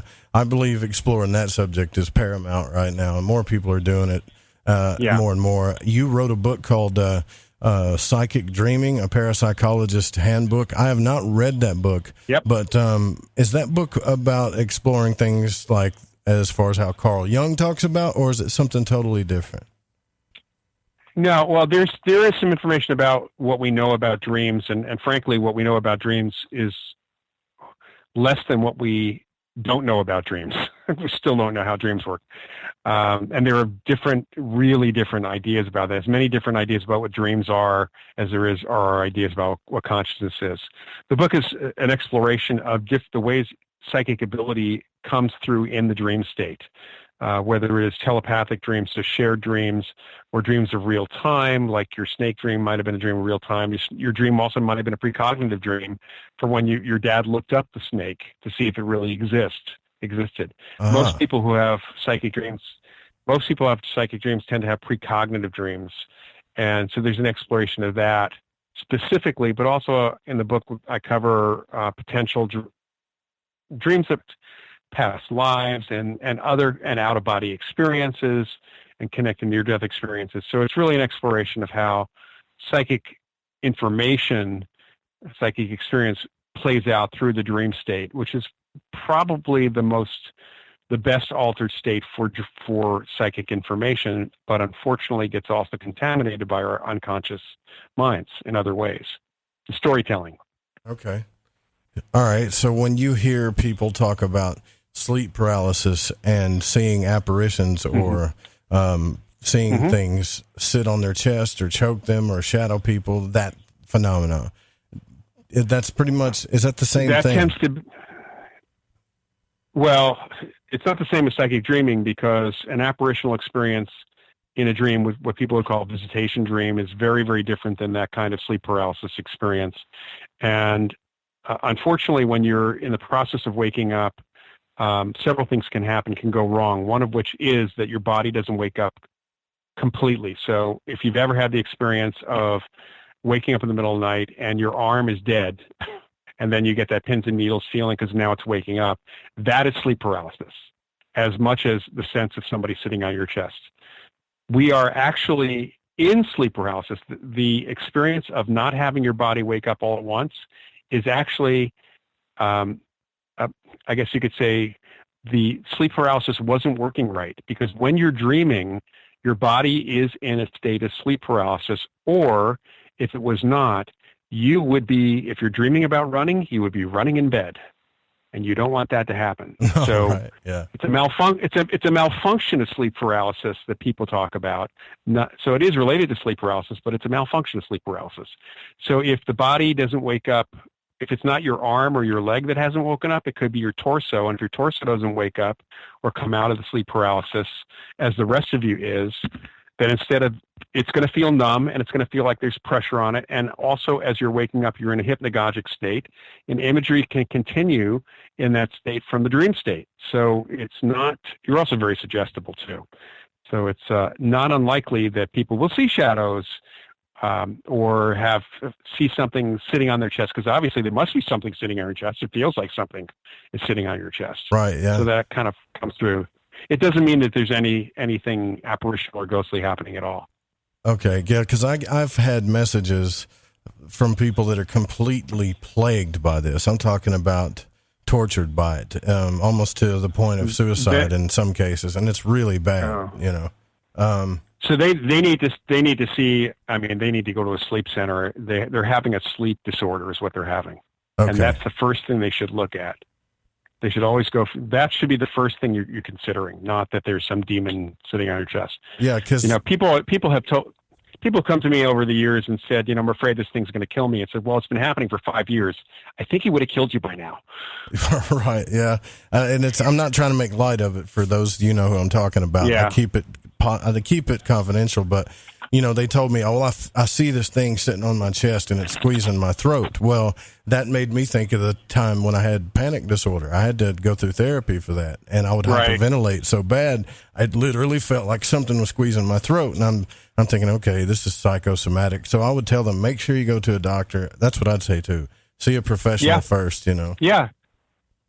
Absolutely. I had a case early in my career where a woman was claiming to be choked by some shadowy figure, and actually had an attack in front of myself and one of my colleagues where her throat bulged out, and what looked like finger depressions on either side of her throat were there. But as we got into the case, we quickly figured out, based on what else was going on in her life, that this was psychosomatic. She was actually causing this effect on her own body because of something psychological happening. And the therapist she was seeing for bad dreams she was having related to being molested as a child, that's what actually led to this attack that she was experiencing. And the therapist did not know about the being choked piece of it. But as soon as we brought that information with the woman's permission to the therapist, this light bulb goes on and everything stopped. I mean, she was able to actually get through the recovered memories with the woman. She was able to help her with that. She was able to help her with the attacks. All that stopped right away. So there you go. For those of you that sent me those messages, just take that into consideration too. He's got a lot better educational background than me on this stuff. So, and he's still telling you the same stuff. Go see a professional. So I think when people hear that, they're like, well, there's nothing wrong with me. And I'm not saying there's anything wrong with you. I think you just want to be safe. Well, yeah. I mean, it's a sleep disorder. Yeah, if you have a sleep disorder, that does not mean you're crazy. Even if you may drawn the conclusion that something's sitting on your chest, that doesn't mean you're crazy. Right. That just means you have a sleep disorder. Mm-hmm. Yeah, just a sleep specialist. There's nothing wrong with that. Come on. I mean, think about all the people now who have been diagnosed with sleep apnea and have to sleep now with those masks and the apnea machine. Yep. I have friends who do, and it's just become a norm in our society, unfortunately. And there are all sorts of sleep disorders, and it's important to check those out because they can make you. I don't want to say crazy, but they can be crazy making. Yeah, for sure. Not in the insane way, but in the frustrated, I'm really pissed off kind of way. Yeah, I need to see one myself. I'll give somebody a personal example, and I just haven't, and I know I need to. So there you go. Yeah. I'm not ashamed of it though. But okay, so another book that you wrote that I'm really interested in, can't wait to read, is Reincarnation, Channeling, and Possession: A Parapsychologist Handbook. Mm-hmm. Okay, so what are your thoughts on reincarnation? Well, in our field, we've had folks at the University of Virginia, University of Iceland, and some places in India who have been focused on cases involving children, very small children who remember previous lives. And that's mainly because when you're dealing with a 2 to 4-year-old, they have not been contaminated by popular culture, by literature, by storytelling. They have not. There's very little that information that's in their heads, you might say. Yeah. Whereas when you're working with an adult, such as with hypnotic regression, there are 2 issues with regressing somebody with a past life. One is hypnosis itself, because when you suggest to someone that you had a past life, if they're truly in a hypnotic state, their mind will come up with a past life just because of the process of hypnosis, not because they actually had a past life. And the other thing is that we are, as adults, we've been exposed to so much information, even more now because of social media and our devices and the internet, that there's no way to prove that you didn't know something. when you talk about a past life. Whereas with a 2 to 4-year-old who suddenly starts talking like an adult and can talk about where they used to live and who they used to know and even talk about their family, and then coming to find out that not in all cases, but in some cases, you can track back to the actual family of the person who they say they used to be and verify all that. That indicates that something that we would call reincarnation is happening. Whether it's the soul being reborn or memory coming again, we're not sure. But it's these kids, it's the most amazing stuff, and I think it's the least explainable stuff within our field. Probably one of the best experts on the subject is a man by the name of Jim Tucker, who's at the University of Virginia and has a couple of books of his own. Okay, cool. Yeah, because everybody always tells me, well, I'm the reincarnated Isis or this person or that person. And sometimes I wonder, well, first off, where's the guy that was fixing the toilets? Nobody ever says that's who I was in a past life. And second, right, how do we know that we're all not just connected and we're just remembering a series of lives? And this is the only place that we're actually individuals, because like you said, we don't understand consciousness yet. We don't know what it is, That's actually a very good point. That's actually a very good point. That may be the case. As far as the guy who's fixing the toilet, we do get that kind of thing through these little kids, but you don't ever get that typically through past life regression. And when people tell me that they were the reincarnation of so-and-so, I either let it go and don't even bother to ask them about it, or I'll say, how do you know? And usually it's either they were regressed hypnotically, which means that it's contaminated evidence right there, or a psychic told them. And, there are psychics who claim to do past life readings, and to me, that's kind of crap. Okay. There's no evidence because it doesn't connect to anything. There's no way to actually disprove that or to even to have evidence to support that. Yeah, I mean, I think sometimes we can feel a connection with people too, a deep connection. It's psychic connection, and we automatically assume it's a past life, but it could be just an energy or something about consciousness we don't understand yet. Right. Right. Okay, so channeling then. There's some pretty impressive cases of that, right? Would you agree? So, channeling is the overarching term for any situation where a person is receiving information of any kind from a source that could be their unconscious or their higher self or an external source. So a spirit medium is technically a channeler, a very specific type of channeler. Channeling itself is very difficult to assess because many channelers talk about actually channeling like ancient gods or aliens or dolphin spirits or something else where you can't actually prove that entity ever existed or exists today. Mediums at least can provide us with information about the person they're talking to, and we can do some checking on that sort of thing. I actually had I met with a woman at one point on a TV show, local TV show, who claimed to channel Athena, the Greek god. Right, the goddess Athena. And when Athena was speaking through her, I said to Athena, Athena, are you really the Greek goddess? And the response was kind of cool. She said, no, I am the embodiment, the belief in Athena, in the Greek gods, created this concept, and I am that concept, the concept of wisdom. So I thought that was kind of cool. I can kind of think about, you can think about thought forms being created by people's belief, but that was a good explanation. Channeling typically doesn't provide actual information. It's a lot of platitudes. There have been a lot of channelers on TV, and they kind of sound like pop psychologists, like Dr. Phil, most of the time. And whereas with mediums, we're looking for evidential mediums who can provide us with actual information that can be verified. So channeling is an interesting thing. It's just not necessarily useful. However, in a cultural context, you have shamans and other folks who channel wise spirits and spirit guides and things that can't be proven, but that's a good pathway to provide information too. All right. Fair enough. And the last one being possession, unfortunately, we are up against the break here, but I promise you I'll ask him that question because I know lots of people are interested in that one too. We'll be right back with Loyd Auerbach.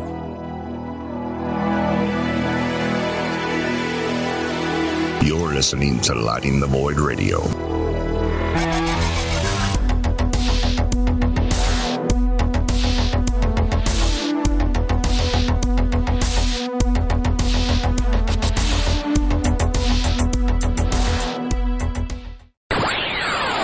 You're listening to Lighting the Void Radio. Hi, this is Sammy. Join us in the Deep South as we're lighting the void with Joe Roop on the Fringe FM.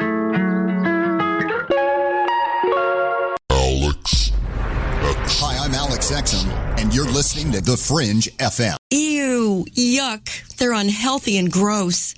Bugs, I hate bugs. We keep a clean home, but occasionally bugs show up. Well, I found something that is tougher than bugs. Orange Guard. From contact, it kills bugs. Plus, Orange Guard kills hidden bugs and keeps new bugs away for weeks. I know. I use Orange Guard. Plus, all of the ingredients of Orange Guard are on the FDA generally regarded as safe list. Orange Guard may be used around food, humans, and pets. It promotes a healthier planet, and here's a bonus. Orange Guard cleans where it's sprayed. Plus, it comes with a 30-day money-back guarantee. Orange Guard. You can get Orange Guard at Ace Hardware. And listen, folks, Orange Guard is tougher than bugs, and it's safe to use. Go to orangeguard.com. That's orangeguard.com. Do you want to know the truth? Are UFOs real? Are aliens visiting Earth? Are governments around the world hiding the biggest secret in history? We're UFO Seekers, official partner of The Fringe FM, and we're on a hunt for the truth. Join us as we investigate locations like Area 51 by subscribing on YouTube at youtube.com/UFO Seekers.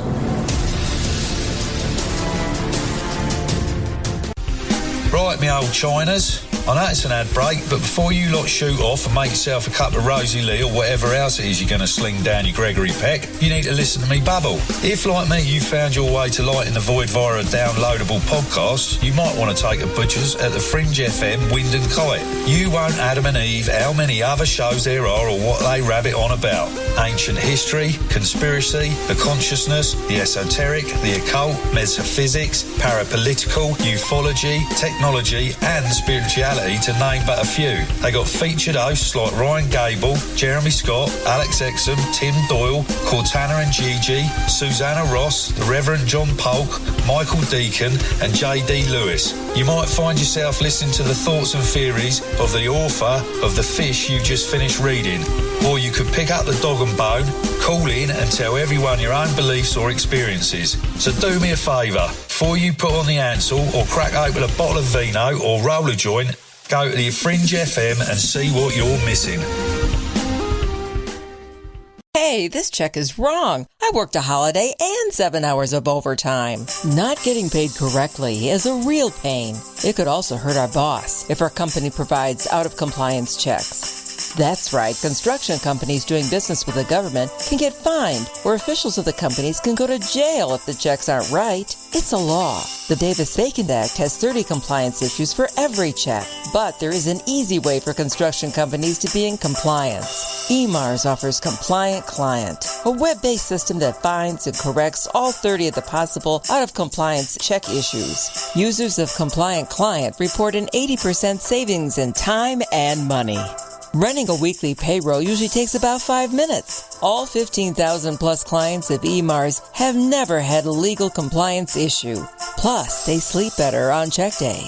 Contact EMARS at emarsinc.com or call 480-595-0466. Hello, this is Vance Nesbitt. Take the time to expand your mind by listening to Lighting the Void with Joe Roop right here on the Fringe FM.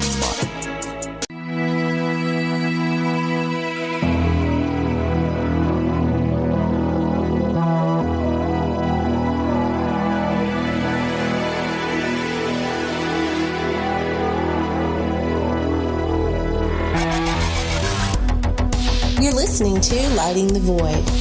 The call-in number is 1-800-588-0335. All right, we're here with Loyd Auerbach. We're back, And as I promised earlier, we were discussing his books, especially the book on channeling, past lives, and actually it's called Reincarnation, Channeling, and Possession, a Parapsychologist Handbook. And we talked about reincarnation, channeling.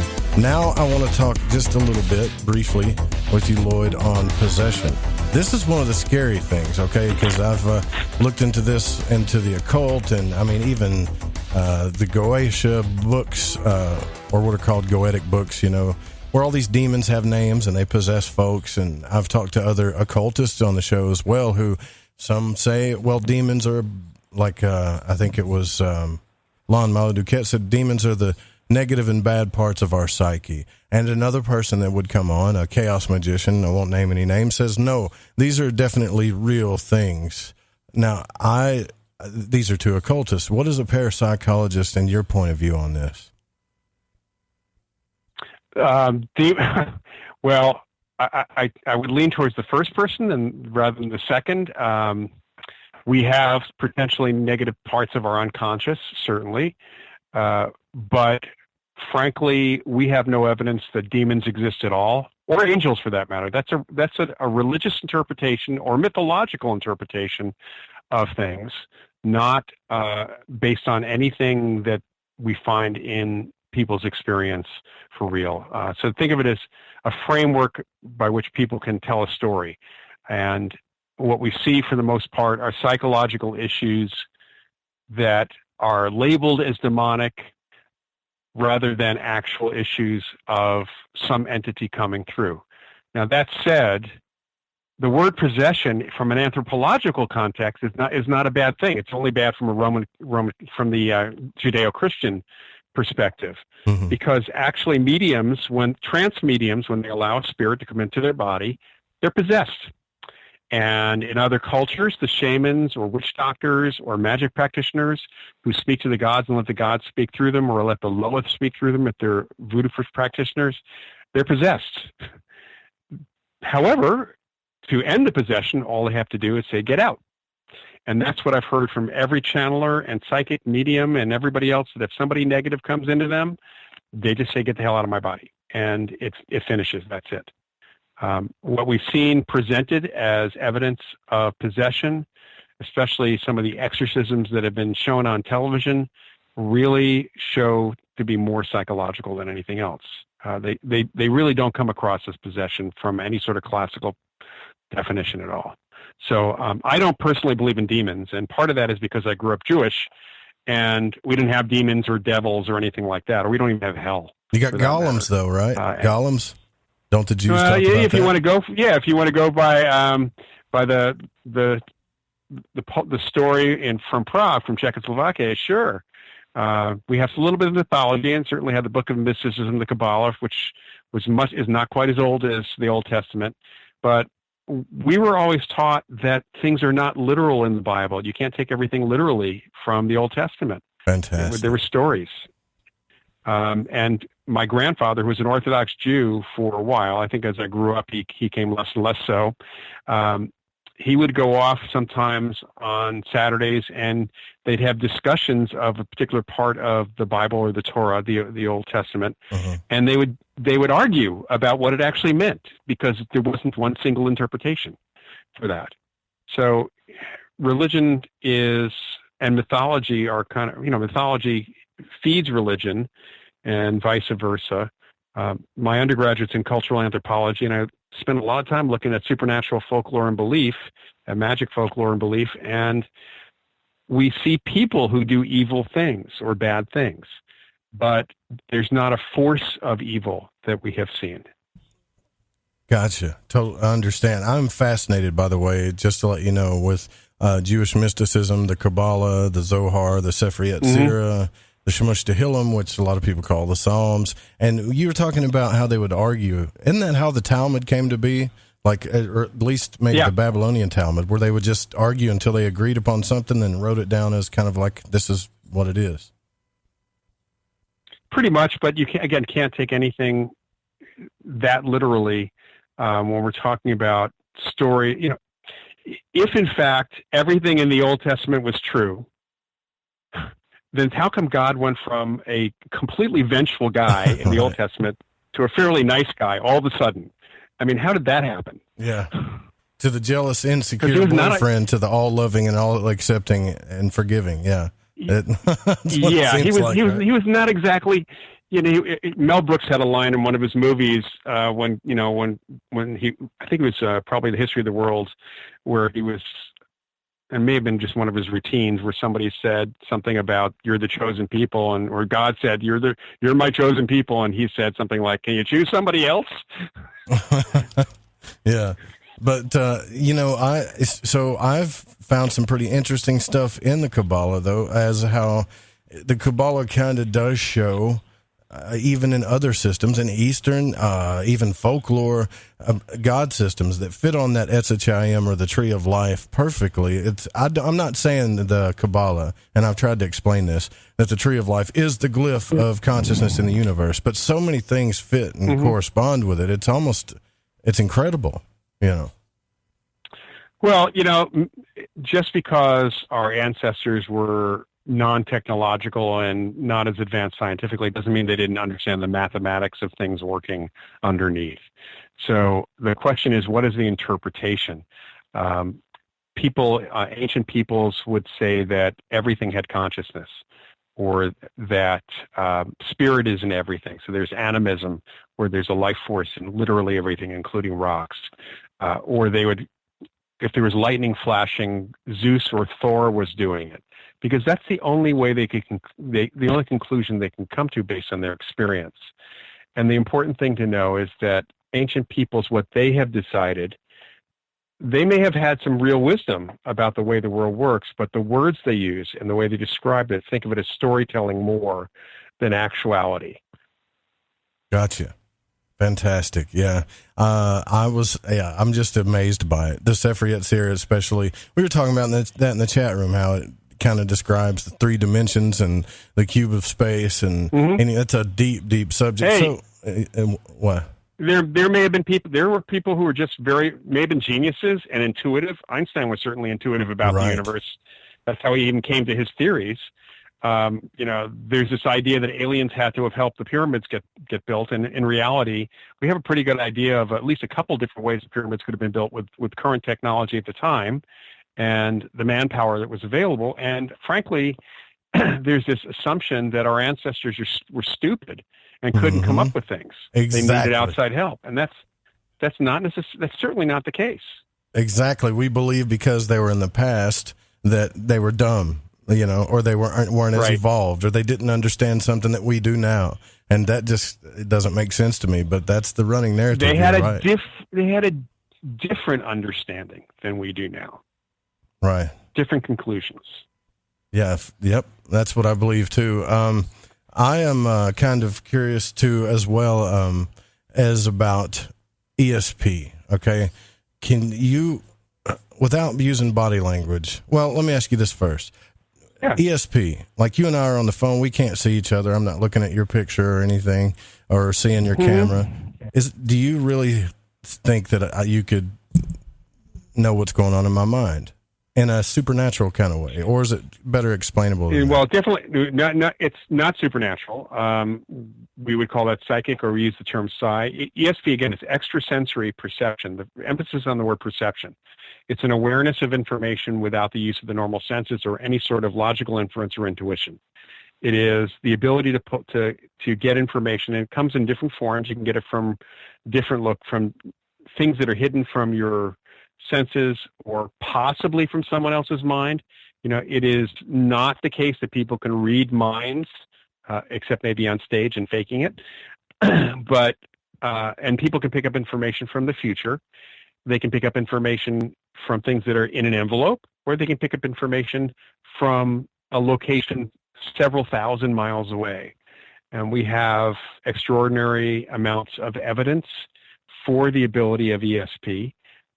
Even the card guessing that the Rhines did at Duke University, there were analyses of all the card guessing studies going all the way back to the 1930s. And when you group them all together and account for, and leave in even the bad studies, the studies that had bad negative stuff, you still come up with a significant effect that's there. So there's a real thing here we call extrasensory perception.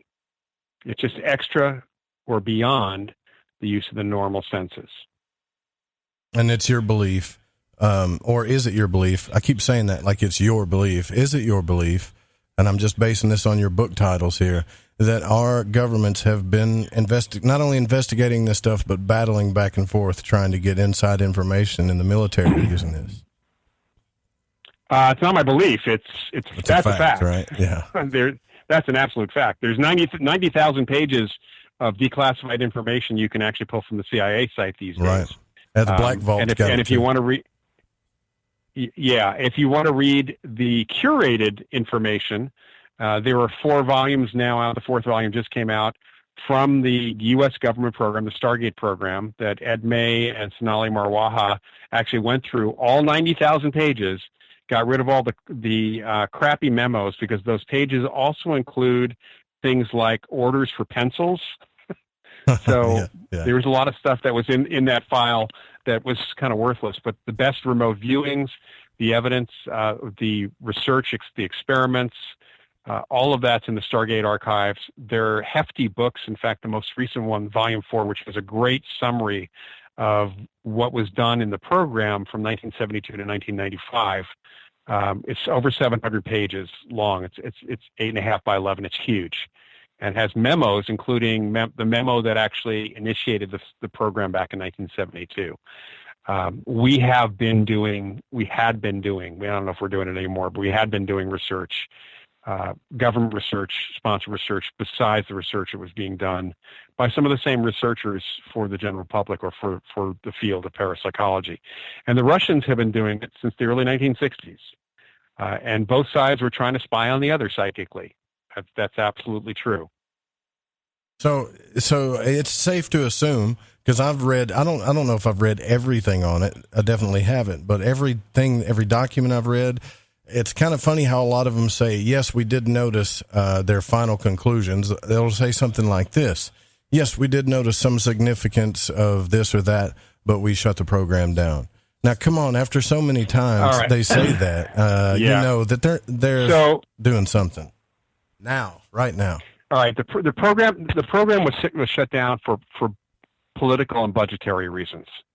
It was not shut down because it wasn't successful.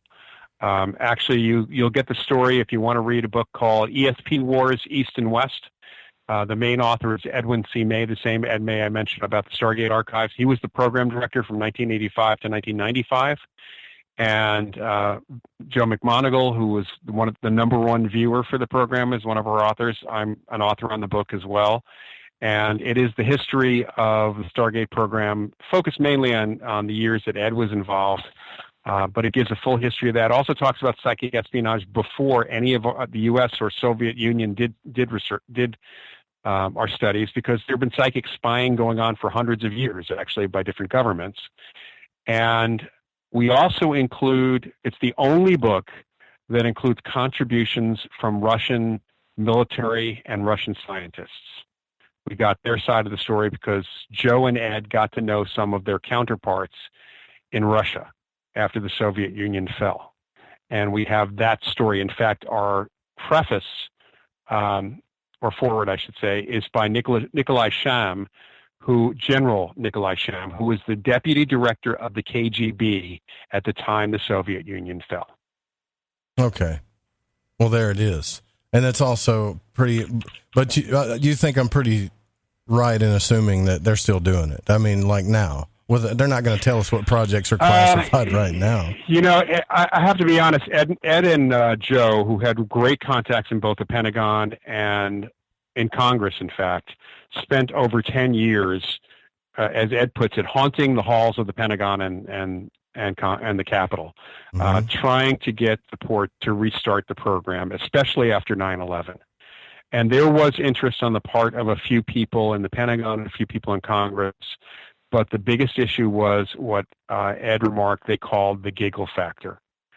There was because the skeptics have gotten, and in academia and elsewhere, have gotten so vocal and militant about this subject, people they were just afraid to even try to get money for it, because they felt, especially the folks who were in politics, that's actually one of the reasons it shut down. There was a huge political issue that was going on in 1995, including the fact that only a couple of years before, the program had been handed from the Defense Department over to the CIA because of rebudgeting.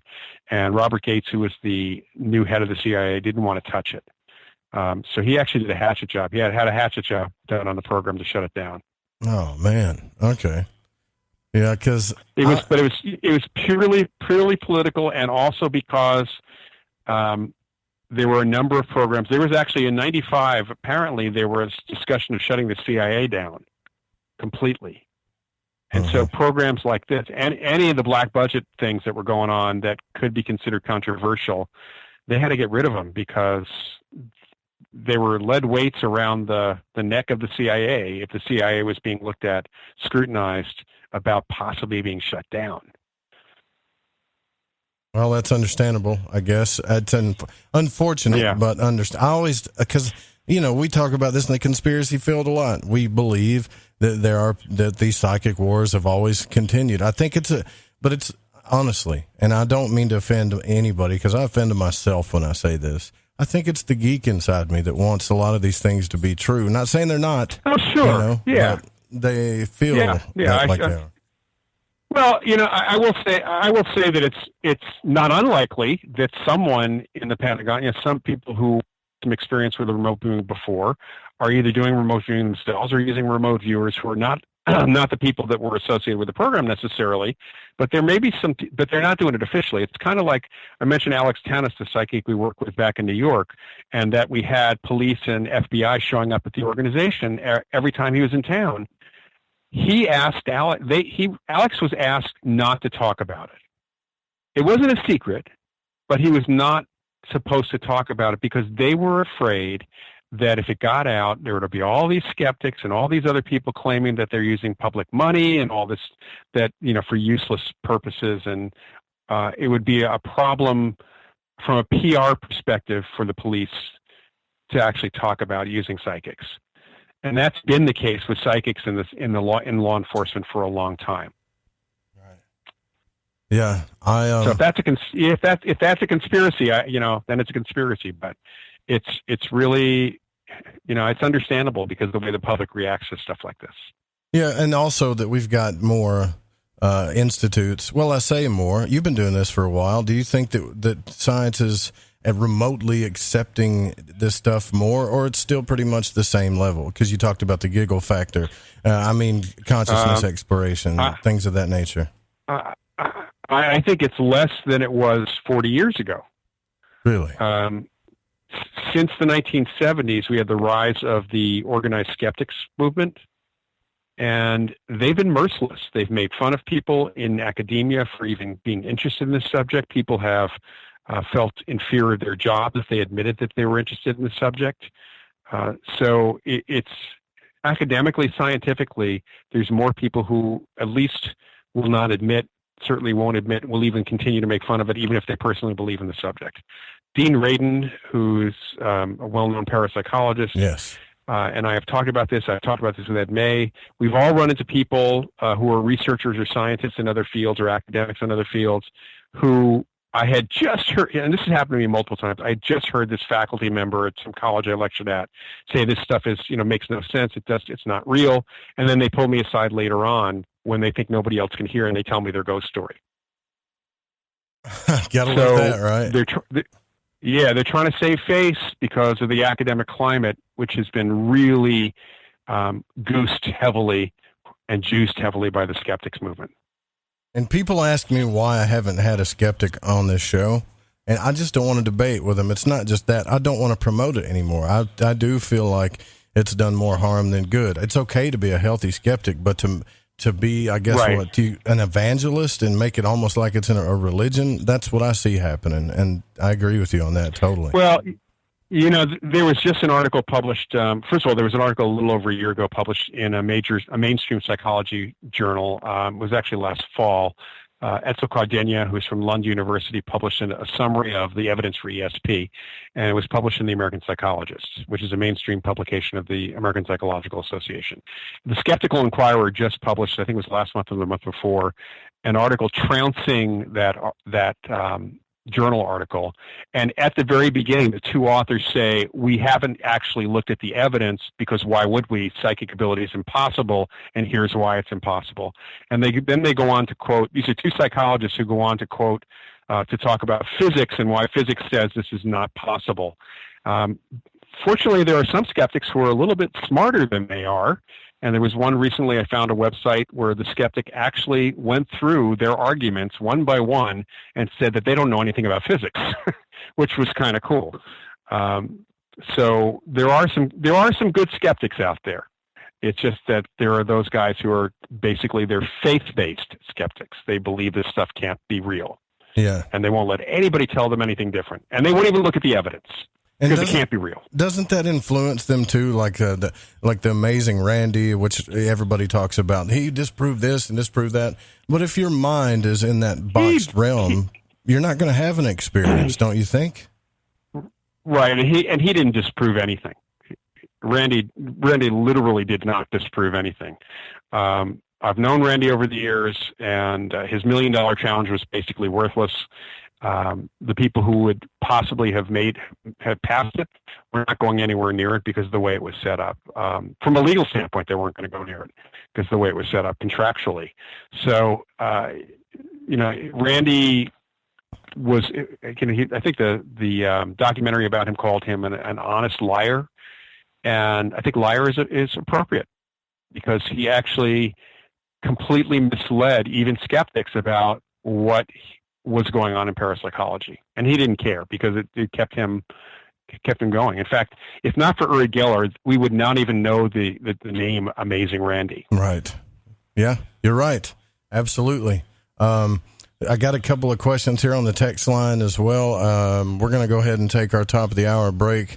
Now's the time to get all your questions in too. If you got any questions for Lloyd, it's we got to do one more segment. We're going to do one more segment with him, and then we'll do final thoughts. But don't go anywhere. Also, the call-in number is 1-800-588-0335. I keep forgetting to say it too. Also, the direct number, if that one doesn't work, because for some reason it doesn't sometimes, just call 501-424-5130. I'm Joe Roop. This is Lighting the Void. Stay with us.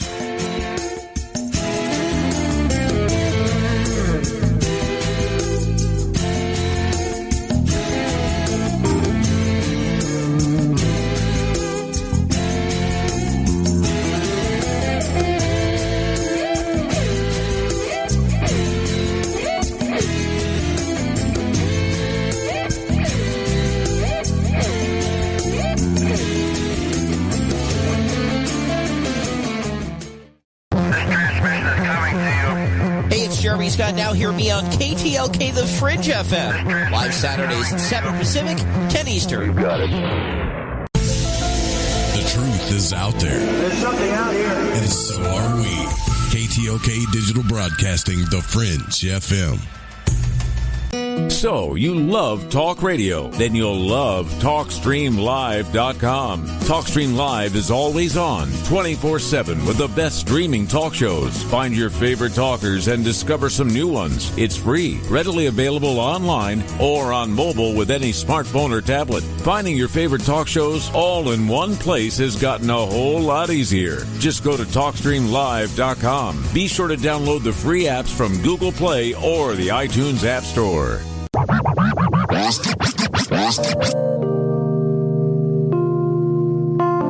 This is Elle. I listen to Lighting the Void because it's interactive radio with good content, interesting guests, and a humble host, sharing his journey through the esoteric. Hey, Joe Roop. Thanks for having us along for the ride. Thank you so much for a delightful evening. Well, I got a lot of ground to cover.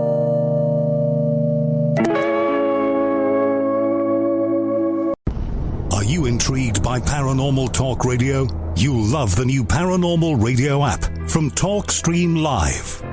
You'll find a great selection of talk shows covering UFOs, ghosts, strange phenomena, and much more. Download the Paranormal Radio app now and start listening to the very best in paranormal talk entertainment, including the network you're listening to right now. The Paranormal Radio app, free in Google Play and the iOS App Store.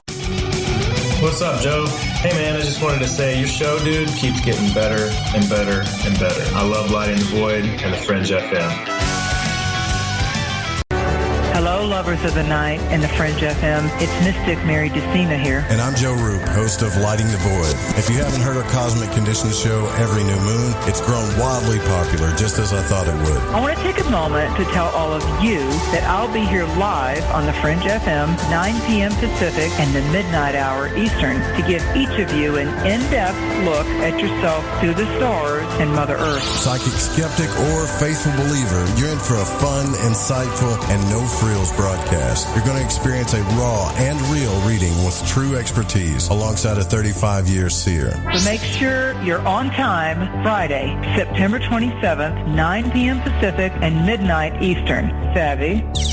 For your personal one-on-one reading with Mary Decina, visit maryducina.com, MaryDucina.com. Listen, I want to tell you about G.I. Joy from GetTheTea.com. It's the best alchemical concoction of goodies for your stomach and digestive system I can recommend, and that's all based on my experience. Packed with colostrum, acidophilus, aloe, peppermint, and turmeric. If you do your own research, then you know this is the bee's knees for the stomach and digestion. Now, due to Big Brother's ears and the eye in the sky, you know I can't go into the details about what it helped me with. All I can say is I got relief. It's non-GMO, no fillers, no preservatives, manufactured right here in the US of A, and delivered to you by the only people who stay on top of the game and are out in front. Go grab a bottle of G.I. Joy at GetTheTea.com and see what all the fuss is about. Again, that's GetTheTea.com. This is Stephen Canyon, and you are listening to The Fringe. The Fringe FM. OMG! People are jumping on board to the Life Change Tea Regiment. Brew, steep, and drink for a gentle, taste-great cleanse. It's changing how they feel. See what everybody's talking about. Log on to GetTheTea.com. That's GetTheTea.com. Life Change Tea aids in digestive slowdown and helps people get moving down a healthy path. We won't make claims. We'll just let you decide. Experience is much better than a commercial anyway. If you want results, log on to GetTheTea.com and purchase your super strength cleansing tea. You won't be disappointed. And if you're looking for some mind-body suggestions, go to YouTube and punch in the search bar Health Matters Now. That's Health Matters Now. Put power into your health now. So, GetTheTea.com. That's GetTheTea.com for super strength tea. And YouTube, Health Matters Now. That's Health Matters Now for valuable suggestions. GetTheTea.com. The tea that makes you go. Do you want to know the truth? Are UFOs real? Are aliens visiting Earth? Are governments around the world hiding the biggest secret in history? We're UFO Seekers, official partner of the Fringe FM, and we're on a hunt for the truth. Join us as we investigate locations like Area 51 by subscribing on YouTube at youtube.com/UFO Seekers.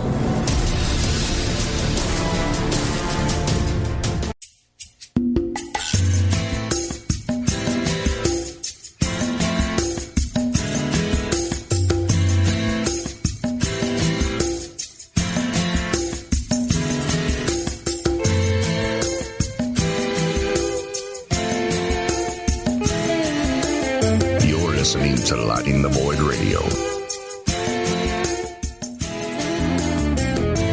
All right, don't forget that we're going to be at the Arkansas Paranormal Expo. Me, myself, and I, no, I'm just playing. Lady Ann and I will be at the Arkansas Paranormal Expo at the MacArthur Museum in Little Rock, October the 5th, and I believe the first part of the morning and the 6th. That's the plan. So if you're in the area, come give us a shout out. You can hang out with us, sit at the table. We'll be doing some live broadcast recordings and possibly giveaways at that event. Tonight, my guest is Loyd Auerbach, and an impressive background as far as experience goes in parapsychology, psychism, ESP, you name it, all of it. And been on a ton of shows, and for the first time is here on Lighting the Void, and it has been a very informing conversation, I will say. So thank you for coming on the program again, Loyd. Of course. Your thoughts, I'm wondering what your thoughts are on the occult, because it's something we talk about quite a bit here, and specifically things like high magic. or ascension magic, where they go through a set of moving and meditation rituals using the 5 senses. I'm sure you've studied it a little bit. Obviously you have. You talk about it. Do you think that there's a real force out there that goes on, like Dean Radin talks about in this book, magic is real, or it's something that we just don't know about, like the terms, as you've been stating all night, are not so well defined? Well, first, I'll say that occult practices are not substantially different from the practices of the rituals of various indigenous peoples around the world.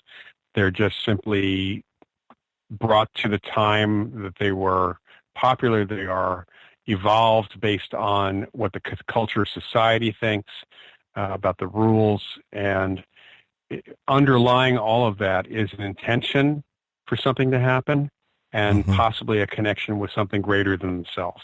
But the way to get to that intention and the thing greater than themselves, there are just hundreds and hundreds of different ways of getting there. I tend to think that there is something we tap into. I'm not quite sure exactly what it is. Again, I'll often use the term the Force, because Star Wars, I think, is a great metaphor. The Jedi thing is a very good metaphor for what may be going on. I don't know that we're actually tapping into an energy pool or a field underneath things or what's going on, but we may just be tapping into a collective unconscious, to us, that powers whatever is going on. But clearly, we had a discussion back in 1986 at a Parapsychological Association convention about the implications of psychic ability. So, for example, if somebody suddenly became psychokinetic overnight and really could control their mind over matter abilities, what would that actually mean, especially if it became all-powerful? And someone even suggested that maybe that someone who was really powerful could influence reality, or that if we all had control over this, we could influence reality directly. And the point was made that we may have a consensus reality. We may unconsciously all agree as to what reality is and what the rules are. And in order to break those rules, you have to kind of get away from that consensus. And that may be what the occult does. It puts you in an altered state. When you're in an altered state, you can actually change things. But then there are many other ways to get into altered states as well.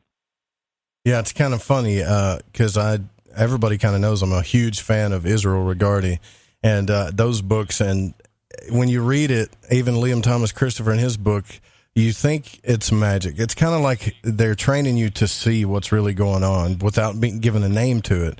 So that they have you go through the system, and when it's all over, well, you're a, quote, adept, right? But adept at what? It's just like you've reprogrammed yourself to being able to manifest things better and tap into yourself. It's not really definable, I don't think, in a lot of ways. We learn how to perceive the world around us. We learn that. That's how magicians take advantage of your senses with illusions, whether it's sleight of hand illusions, misdirection, or stage illusions. We're working with what we know people are learning to perceive, how they learn to perceive, and the rules that they've accepted. I mean, one of the rules is you cut a rope in half, or you cut a rope and there's two pieces of rope, you can't put them back together. We know that's the rule. So a magician plays with that and plays on that as well. And so different practices, whether occult rituals or Wiccan rituals or rituals from indigenous people, or meditation or other ways we get into altered states, it may change the way we can perceive the world, and we will see or perceive things that we did not see before, because now we're making new connections, different connections with the way things actually are in front of us.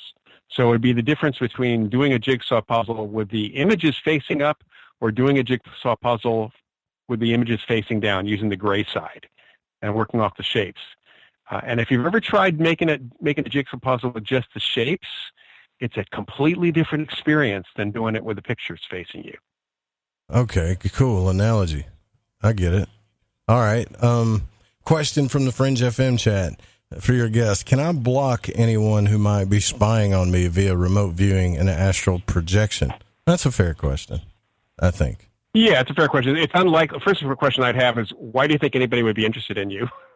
And that's not to be flippant here, but that's the other thing, is that I think we definitely can block it. And there was actually a study back think in the 80s at the Mind Science Foundation, maybe in the early 90s, where people who were really good at telepathy, picking up thoughts from other people or sending thoughts, if a person put up a mental image of a brick wall around them, the results went to chance. It didn't work anymore. And that's kind of the basis of all psychic self-defense, that if you erect a shield around yourself, nothing can get at you. So you can make yourself psychically invisible, not physically invisible, psychically invisible, with a force field or a shield that you mentally visualize around yourself. Yep, you definitely can. We've been into that too many times. Yes, you're right. That's fantastic. So I hope that answers your question. Also, let me see. As far as the out-of-body experience goes, do you believe that we do have an energetic or some type of body that moves away from what we perceive as our physical body? I do not. Not in the way you're talking about. There's not a spirit body or an energy body per se. Having worked with people who were really good at out-of-body stuff, like Alex Tanis and Keith Harori, Alex explained it as sending off a piece of your consciousness, almost like a probe. You're sending off a space probe from the Enterprise, and that probe is still connected to you, and that probe can look like you, for that matter. He actually used to talk about his out-of-body presence as Alex too, but as he put it, it was not my spirit, it was not an energy body, it's a part of my consciousness that can, through which I can see things from that location. Right. Something a lot of people talk about, and this is kind of it's the same field. People talk about the silver cord. Look, I've had a few out-of-body experiences and talked to people. There's not a lot. I don't know what they're talking about, actually, when it comes. I know that. Well, that's because in a couple studies that have been done, one by one of my colleagues, Carlos Alvarado, actually as his master's thesis back when we were in grad school together, maybe 5% of the people who have out-of-body experiences see a silver cord. And it's been postulated that those are people who need a crutch.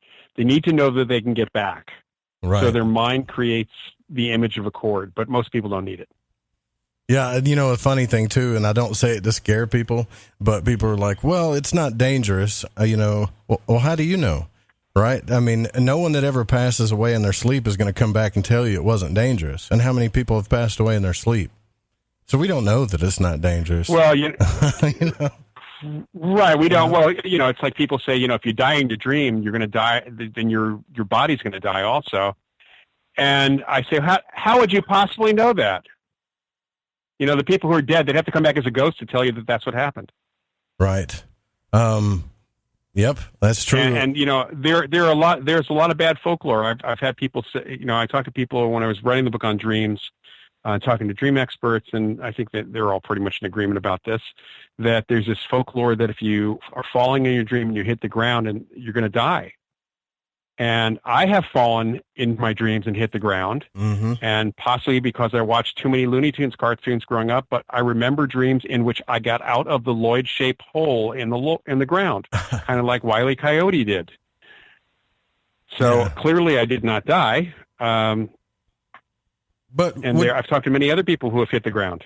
But would you agree that there is something very beneficial to doing dream work as far as keeping a journal and studying your consciousness that way? Oh, God, yes. This is one of the issues in looking at what dreams are from a scientific perspective. There are a group of folks on one end who have, including Francis Crick, one of the co-discoverers of DNA, who have said that dreaming is the body's way or the brain's way of processing out the garbage, and we should not remember our dreams. However, there's hundreds of years of dream work in various cultures, and certainly in modern culture, that supports the concept that working with your dreams is beneficial to your psychological well-being. And so keeping a journal, whether it's a written journal or just audio, you can just record it into your phone. When you wake up, you got to write things down or record things as soon as you wake up. Otherwise, we tend to forget them, and then go back over it. But ignore those dream dictionaries, because your symbols are not necessarily going to be the symbols that everybody else uses. Right. Fair enough. Yeah. And we've had dream experts on the show tell us the same thing. One guy said, yes, I can interpret your dreams, but the symbols are for you. That's what he tries to interpret first. What does the symbol mean to you? Right. So, wow. Yeah. How long do you think it would take me to get through all your books? Because now I want to read all of them, man. You got quite a few of them out there, don't you? I got 9 books on the paranormal, or psychic phenomena. It's going to take you a while to read through them. Depends on how fast you read, I guess. Yeah. It's a lot of words. Yeah, because you have everything from ghost hunting, ESP, poltergeist, psychic dreaming, how to develop your psychic powers, hauntings, reincarnation, like we talked about earlier. You're also even into chocolate. That's fascinating. So do you have your own chocolate business or something like that? That's cool. I sort of do. Because it's really an interest of mine. I got a certificate as a professional chocolatier back in 2009, and I used to make chocolate before I got too busy. I used to make these little chocolate discs called ghost drops. They had little ghosts on them, and I make truffles and bonbons and things like that. I still do them for special orders these days, but I also do guided chocolate tastings, kind of a lecture on chocolate with tasting chocolate, and like a wine tasting, but with chocolate. So I do that still. And I sometimes combine that with my psychic entertainment. Yeah, you're definitely a guy, I would say, that nobody can predict. I don't know what you call that kind of guy, but you've got so many different interests, and I would have never even thought that. I heard the phrase portfolio career. That's what I have. I have a portfolio career. Yep, that's it. This question, Mr. Roop, does he believe in God or any afterlife? I guess I'll ask you that question. I do. Sure. I do believe in the afterlife or some afterlife. I mean, there's evidence from apparitions and from mediums that some parts that we somehow survived death of our body. I don't know what the afterlife looks like. Or what it exists. I tend to think that it's whatever the existence is, we can't even describe the way it actually is because we don't have the words for it. It's probably different than our reality. So there's that. I honestly, I'm kind of an agnostic when it comes to God, or gods for that matter. I don't believe in a personified deity at all. But I think there's a force out there that kind of the universe. So I guess you could say I'm a Jedi. There you go. Yeah, but you grew up Jewish too, so that's interesting. Like I'm fascinated by that culture. I don't know why. I'm so fascinated by it. I just found so many gems in there. And when it comes to the occult, if you look back even into the occult, they use so many things, and even the Hebrew language is considered like the magical language that holds the most power in the astral realm and all this stuff. And sometimes I wonder why. I really do. Let's see. Okay. Well, I want to go back real quick to the hauntings and experiences with apparitions and stuff. You talk about, and I've read an article on one of your pages at it's actually HalloweenCostumes.com. There's an article there where you did quite a few Q&A question and answers, and it's cool. It's really cool. You guys should check it out. I'll drop the link in the chat room. And at the end of it, you talk about evil, right? And they ask you if there's an evil force. And you say, these days, evil and the malevolent and demonic are tossed around a lot. I agree. But what about when people get like scratched or bit, stuff like that? Is that psychosomatic or something else? It may be very, very well may be psychosomatic. The bite thing is really difficult to assess. The problem is that we haven't had a chance to really talk to some of those people. I've had people who have had scratches, and certainly the woman who was choked, who had bruising on her throat, tend to find that those are typically either happening accidentally during their sleep, or if they're happening when they're awake, it's likely, think of it as a poltergeist attack, but they're attacking their own body, because that's what that woman was doing. So it's psychokinesis, mind over matter. Your unconscious is doing something to you, and it's often because of the belief that somebody has, and often fears that are there. I mean, certainly that one woman, the whole choking thing was because of her fears around what was going on. with her recovered memories of being molested as a child. So that's where we would look first. We don't find that apparitions, that ghosts tend to be able to most ghosts don't even move things. They can't even move things, let alone hurt you. But they can potentially give you the suggestion mentally, just like they are broadcasting the way they think of themselves, so you see them or experience them in some way. They might actually give you the suggestion unconsciously that they're doing something to you, and your body reacts to it. When I say I was, I was patted on the back and had my arm pinched by a ghost or by something on the USS Hornet, the interesting thing about the pat on the back was that I was wearing a nice baggy shirt or jacket at that point. I had a camera guy behind me because the pat on the back came after I calmed down the host of this one show. He was a teenager. The show was Popular Mechanics for Kids, and he had just thought he had seen something, one of the apparitions. And I calmed him down and immediately get this pat on the back. And I turned around and to the camera guy and I said, and he was shooting, and I said, did you get anything on camera? He says, what are you talking about? I said, did my jacket move? Did anything? It's like, nothing. Because I was given the suggestion in my mind that I was being patted on the back. It was a perception that I was being touched, not an actual physical touch. Ah, okay. Yeah, because I had David Oman on the... No, go ahead. Finish your thought. Sorry. I was going to say, from a physical perspective, it's so rare for apparitions to move. To affect anything directly. Well, one of the weirdest cases I had about that, and then where I think you're right on this is, not that I had, but David Oman told me that ghost hunters came into his house, and the guy, that Zach guy, went into his house.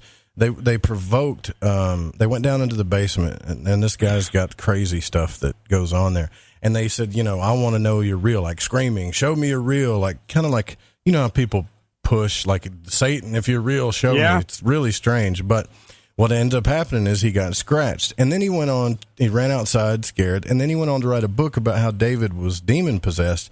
I thought that funny, but he might have provoked that in his mind with his own fear, right? Maybe. Well, yeah, absolutely. There's that, and my colleague Barry Taff had done some serious investigation of Oman's house years ago. And one of the issues in that location is incredibly high geomagnetic fields, the Earth's magnetic field, which juices up psychic ability, apparently, and psychic happenings. So it's very likely that I know people have actually gotten sick being in that house because of the high geomagnetic field, Barry being one of them.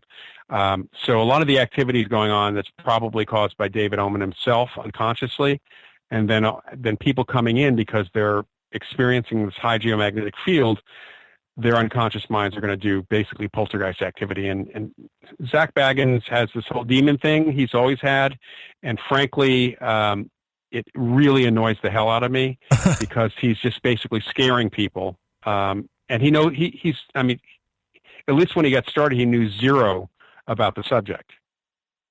Yeah, I've noticed that. It's really cool to be into demons or demonology. It makes you special. Oh, yeah, that's right. But it does. All these ghost hunting groups have demonologists and if you ask those people, they have done absolutely zero religious study. So right, they don't know anything about demons other than what they see in horror films. I think you'd find more about demons studying the Kabbalah than you would any of this stuff, probably, and not even saying that demons are real, but. Right. Well, yes. This has been great. I would like to take this time, if you can, since you spent so much time with us, to really share where people can follow you, find your work, and if you have any upcoming shows or anything, feel free to please plug away. Sure. So, as you mentioned at the top of the show, my website's under reconstruction. But there's a lot of information at the archive of my website, which is on the Internet Archive. If folks are not aware of the Internet Archive, it's a great resource for out of copyright books going back, especially the early books in psychical research. But there's also something called the Wayback Machine, where you can see a snapshot of websites going back to 1997.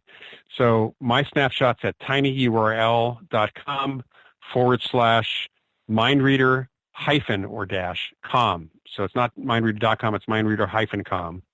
The best thing to do is to follow me on Twitter, and that is at Prof Paranormal, PROFPARANORMAL. So it's just at Prof Paranormal, Professor Paranormal.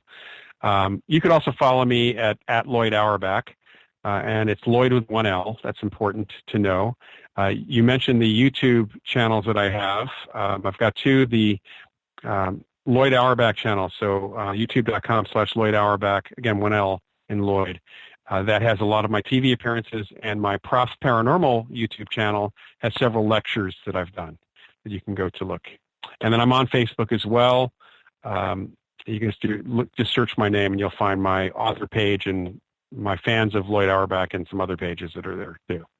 Now, do you still teach classes in California at all? So I'm occasionally teach classes here in California, but for the most part, I'm teaching through the Rhine Education Center. And I just taught my second lecture of the Scientific Approach to ESP course. It's an 8-week online course, which people can still join.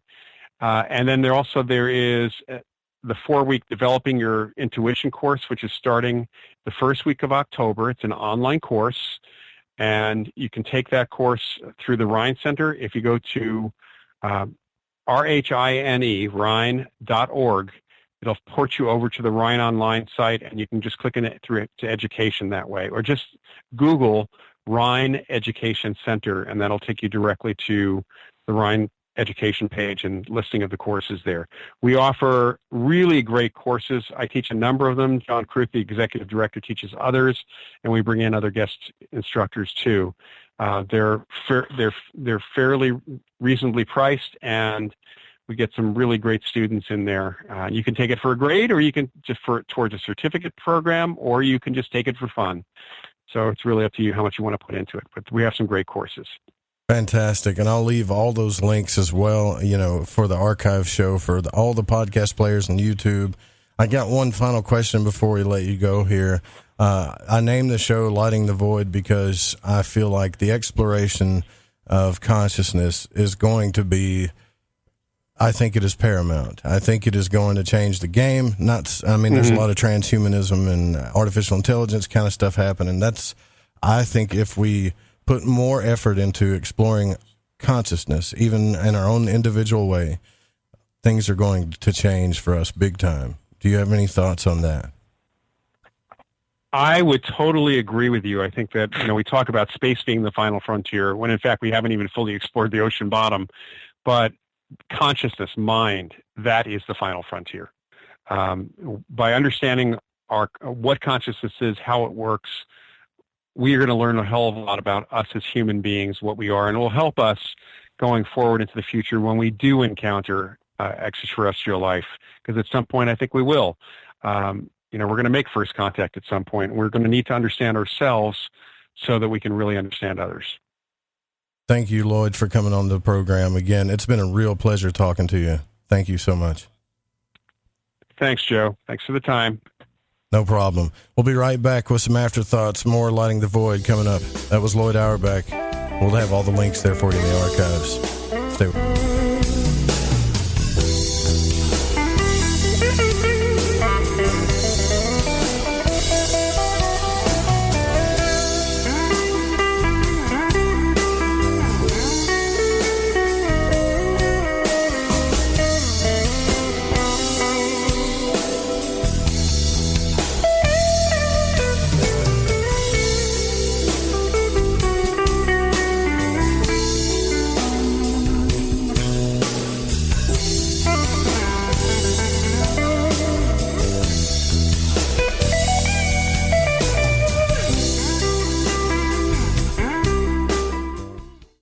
Is that a new music app? Yeah, check it out. Surfer Music Discovery. It links to thousands of online stations, but the twist is you see the song names and artists that are now playing live. That's different. No guessing. Looks like a waterfall of music. So many formats. Rock, oldies, country, R&B, jazz, and a whole lot more. How's that spelled? Surfer. S-U-R-F-R. Is it expensive? It's free. No need to sign up or sign in. Get the Surfer Music app free from Google Play or the App Store. Hey, I'm J.M. DeBoard, and when I want to talk about dreams, I look up my man Joe Root and his show, Lighting the Void. Occult Arcana is a balanced and objective guide to those subjects considered a part of the nature of light and darkness. Addressed in this text is a compilation of material that will provide new perspectives and awaken latent abilities that we all possess. The content herein shall provide magical sustenance for adept and novice alike, and will help strengthen the cornerstone of mystic understanding and alchemical transmutation. If you are interested in this modern grimoire, you can find detailed information and ways to order by visiting www.thesecretteachings.info.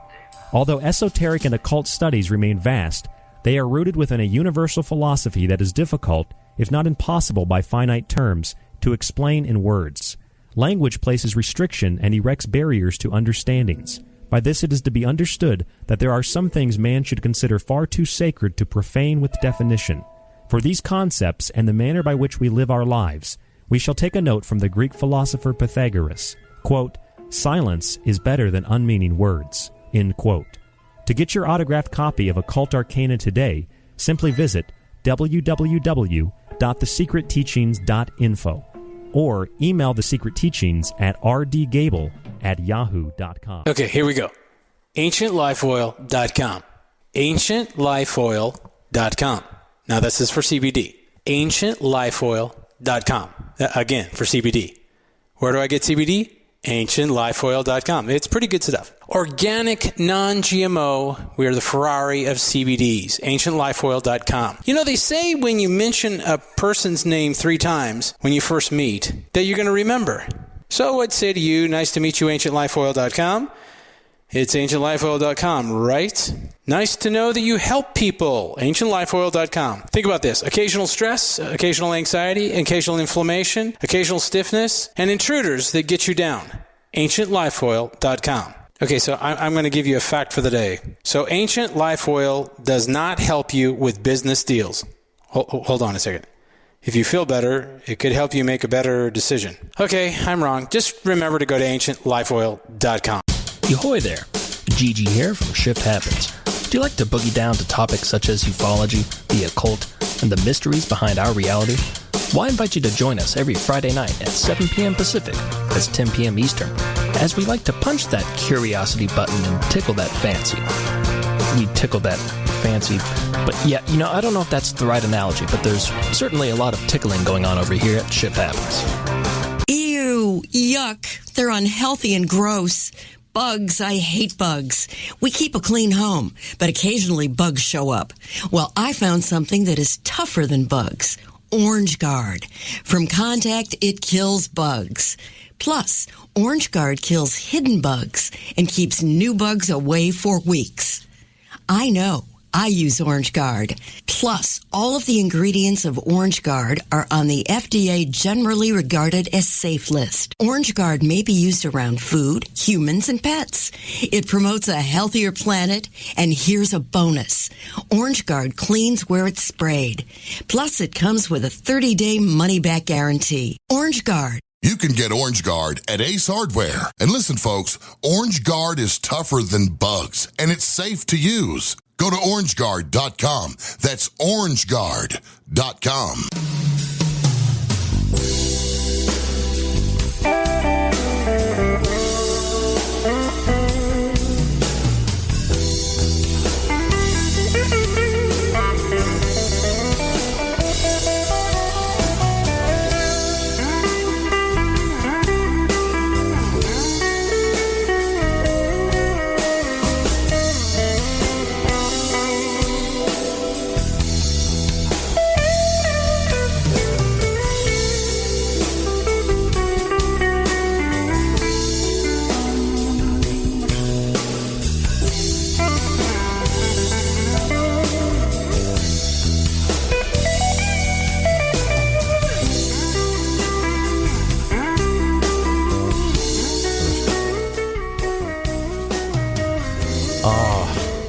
The soothing sounds of Bundy.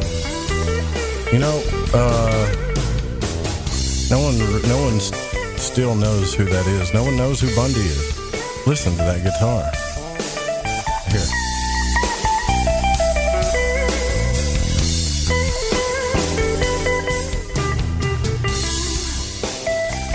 How could somebody that good not be known?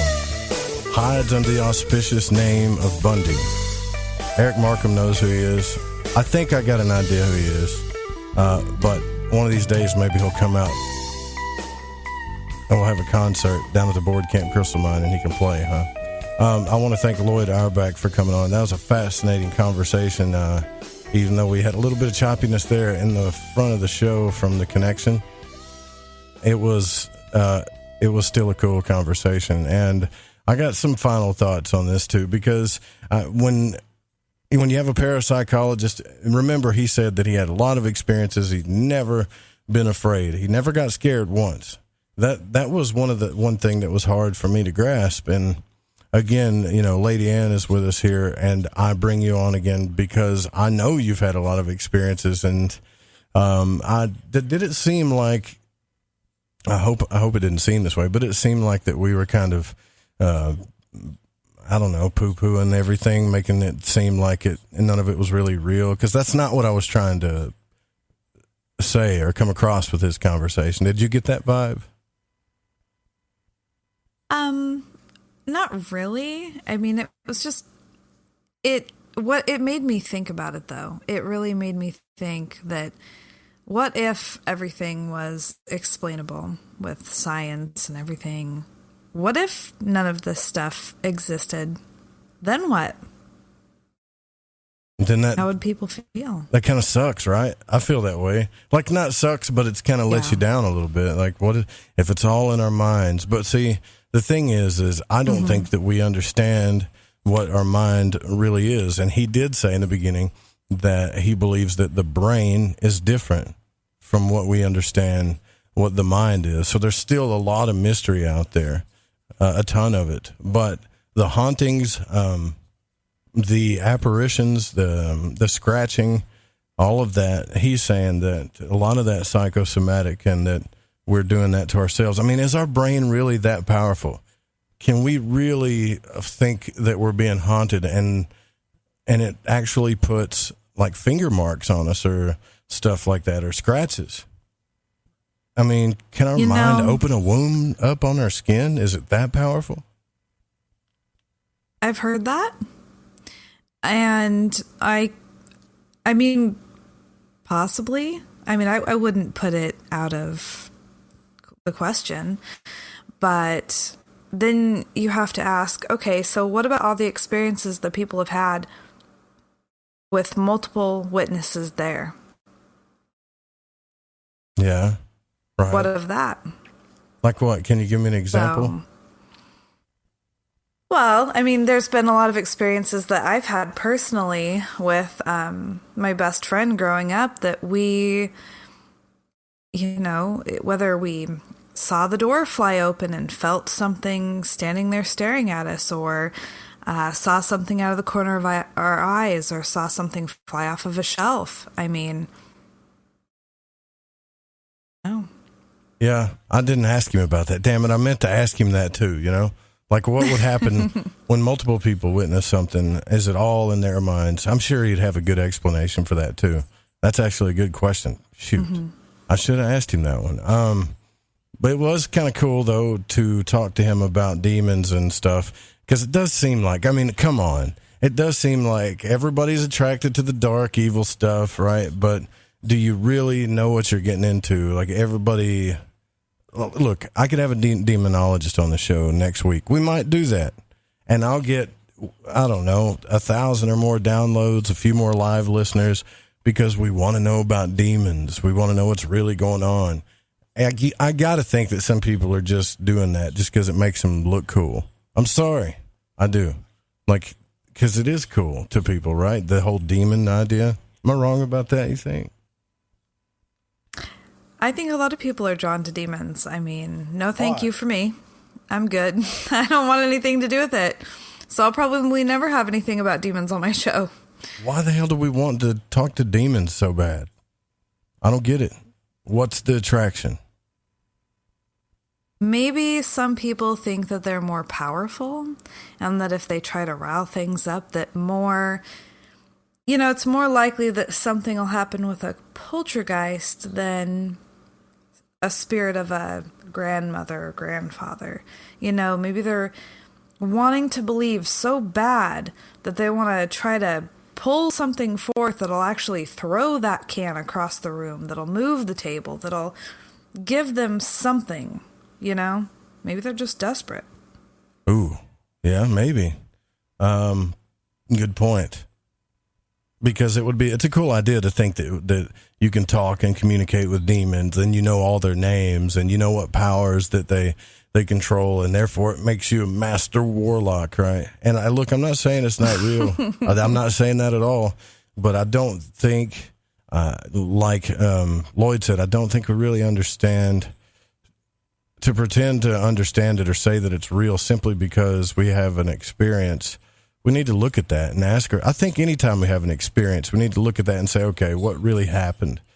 Could this have been psychosomatic? Was it in my mind?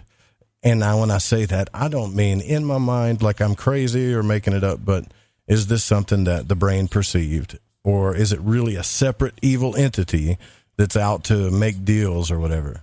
That's a kind of a controversial subject too, though. I know it probably pisses people off just me asking that, I think. Well, also, you know, going back to the episode that I did with you a couple Fridays ago, where I actually have the photograph. Oh, yeah. So what the hell was that? Am I looking at I should have asked him about that too. Am I looking at a photograph that's showing an image in my mind that, I mean, everybody saw it. Right. Are we all seeing the same thing or, right? Good questions. I'm going to go to the Share Your Experience chat room here on the Fringe FM chat, and this is from Fee. It says they're having a discussion about dreams and like symbols and dreams and stuff, and he says, well, I think I learned something last night. Now, this is back in August. I don't think I've ever read this one before, but he said, I woke up this morning feeling slightly off. All I remembered from my dream was a feeling of strangeness and surprise. I was doing my normal morning routine and had just sat down outside to have my breakfast. I was listening to the Marshall Lefferts broadcast, and I just got to the part where they were discussing the applications of sound in engineering. And for some reason, the vision that I have been seeing for years in my meditation popped back into my head. Now, what I see is a bird flapping its wings down and becoming a circle, a bird flapping its wings and becoming a circle, which looks like an iris of an eyeball. Damn it. I don't know which part's the iris. I'm stupid. Which then collapses in on itself. Suddenly. Okay. The pupil, you said? Okay.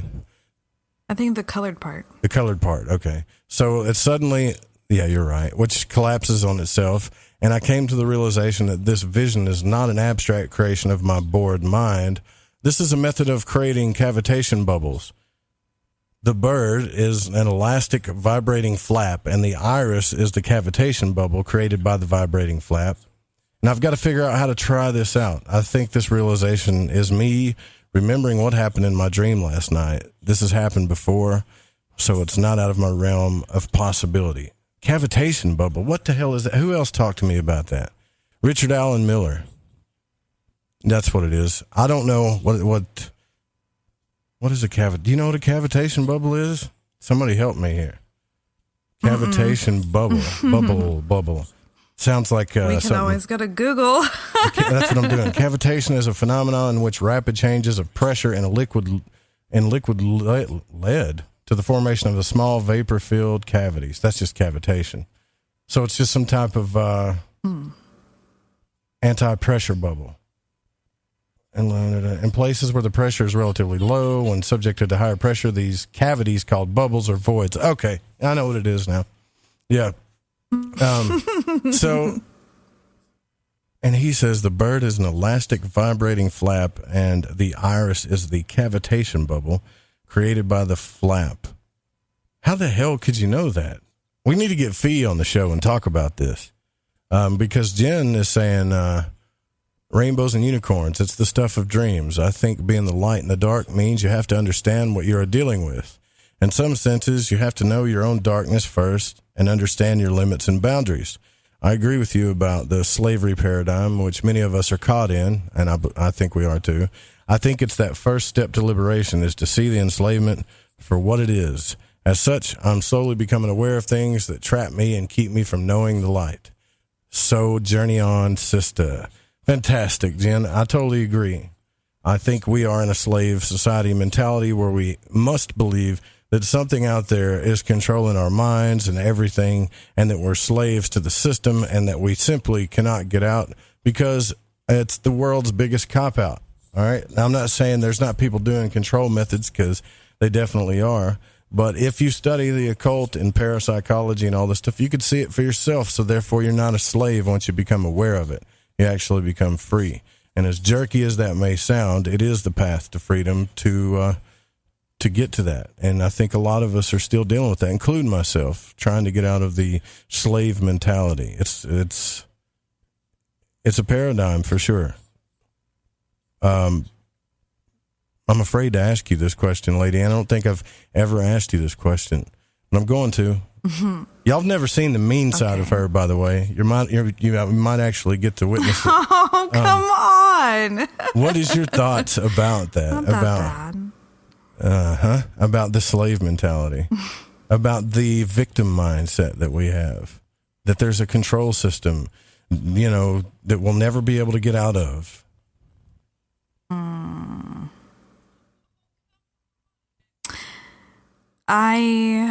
Be honest now. Do you tell me? It doesn't matter if you agree with me or not. I really don't know. I mean,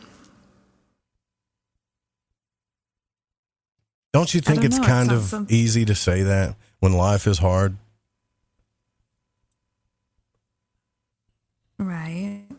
I mean, it's kind of easy, right? It's kind of easy to say, well, if it wasn't for the damn capital system and money system, which we know sucks, yeah, it's not fair. And if it wasn't for this or that, if it wasn't for the damn dark cabal or the aliens or whatever else is controlling us, I would have a happy life. And I can't wait to get off this planet, because when I die, I'm going somewhere else and I'm never coming back. I mean, I don't... man, I don't think that way. No. And I try not to surround myself... Not you, but you know that I don't think that way. Right? That's why I'm trying to ask your opinion. I'm about to get it. Y'all watch.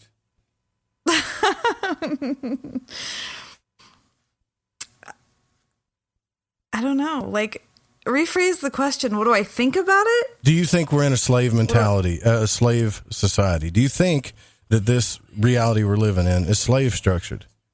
That you and I are slaves to a system we don't understand, or that's working behind the scenes? No, I don't. Really? I don't think so. I could have swore you was going to say yes. Whew, that scared me. I thought we was about to get in a real live argument right here live on the air. No. I think people are just negative and get stuck in their crap.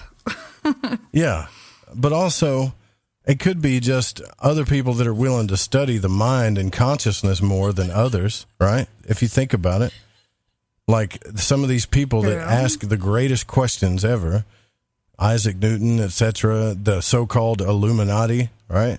Some of these people they want to know the answers to these big questions, so they put everything they can into understanding this stuff, and then they start actually figuring some of it out. Now, what ends up happening, I think, is they use these things they learn to control things, right? It doesn't mean that you're a slave. A slave is be like you, I guess, chained down in a system that there's nothing out there that's going to help you get out of it. But the information is there. All the same info is there. There's no secret power happening that we're not able to tap into. In my experience, that's not there. You bring up something quite a bit, Lady Ann. You talk about this thing called universe juice. Everybody's heard you say it now, right? Yeah. Like literally universe juice. You believe, no matter what kind of situation you're in, that if you put your faith in the universe, it will find a way to get you out of it. It will pass. You'll move on and you'll get through it. And no matter how much I've disagreed with you on that, that's been always been the case for you. It has been, and I think that you've even witnessed it by now. So how can we be in a slave system if that's the case? We're not. We're just uneducated. Yeah. In the worst sense of the way. I don't mean math and science uneducated. In the fields of consciousness, in the fields of the occult, studying things that you're told not to study. I'll give you some advice that'll free you up right now. When somebody tells you don't read a book because it's evil or you're going to get dark energy off of it or something, you should read that book. You should read it, because that's the only thing that's controlling people is fear. That's it. Right. Whatever the force is behind fear. What do you say? That's been the theme this week. Don't go to fear. Yeah, fear is the controller. It is the fetter that binds in the secret society, in the first ritual of the neophyte, whether you're in Golden Dawn or studying Aleister Crowley or whatever system, even Eastern systems, they tell you that, and specifically that fear is the fetter that binds. It is the one thing keeping you from becoming what you want to become and living the life that you want to live. That's it, fear. And I think that perhaps some of these secret societies or whatever they may be may know this. Let's take like the Bilderberg Group, for example. Say they do some type of secret ritual with a bunch of rich people. It may not mean a thing. It really may not mean anything. But the fact that they're out there doing that and that you didn't see all of it and that it's in secret gives you the fear that they are doing something secret to control you that you don't know anything about. And that's power. That right there is power. I'll give you another example. Here's one. I won't say her name, but I got a message in Twitter from somebody about this. It says, and some of you've gotten these messages before. I have. You'll get this random message that says, well, I know you, or you may not know us, but we know you. And, well, based on how you look at it, a lot of people have reached their full potential with our help. The people who have contacted you are just Illuminati wannabes, but I am the real deal. I am the godfather. I'm not playing. This is a real message from somebody. I'm the godfather of the Illuminati organization. I am in charge of the approval of every new potential applicant of the Illuminati section. I'm the head of the Department of the Administrative Board in charge of the payout of every new member, benefits, and entitlements. I will assist you with obtaining the Illuminati ring and talisman necklace and every item needed for the ordination of a new member. I will use my influence to ensure your payment is sent to you within a period of 4 days, but that is after you have been accepted and given the Illuminati membership certificate as proof that you have been approved as a new recruit of the Illuminati organization. Come on. Fantastic. Get out of here, man. Don't fall for that.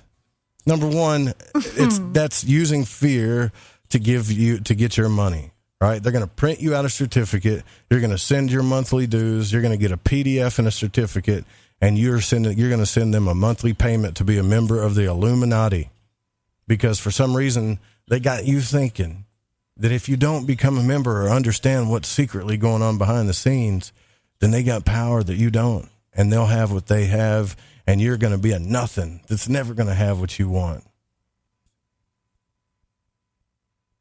I can give you I don't know if I can say it on the air, but we all get these stupid emails, right? People threatening us, saying they got some type of secret information.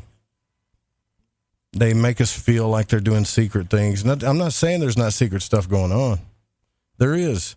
We've talked about it. The Council for National Policy, we've had John Brisson on here, talked about how we've got, there's organizations in the government that can literally move markets by phone calls. That's how much money and power they control. Yeah, those guys are there. But when you become aware of them, doesn't that give you power? Right? Mm-hmm. Doesn't it make you say, well, hell, if they can tap into it, I can too. I just need to figure out what they did. I always wanted to be in the Illuminati. I guess I need to find out who messaged. That's what DJ said in the Fringe FM chat. I always wanted to be in the Illuminati.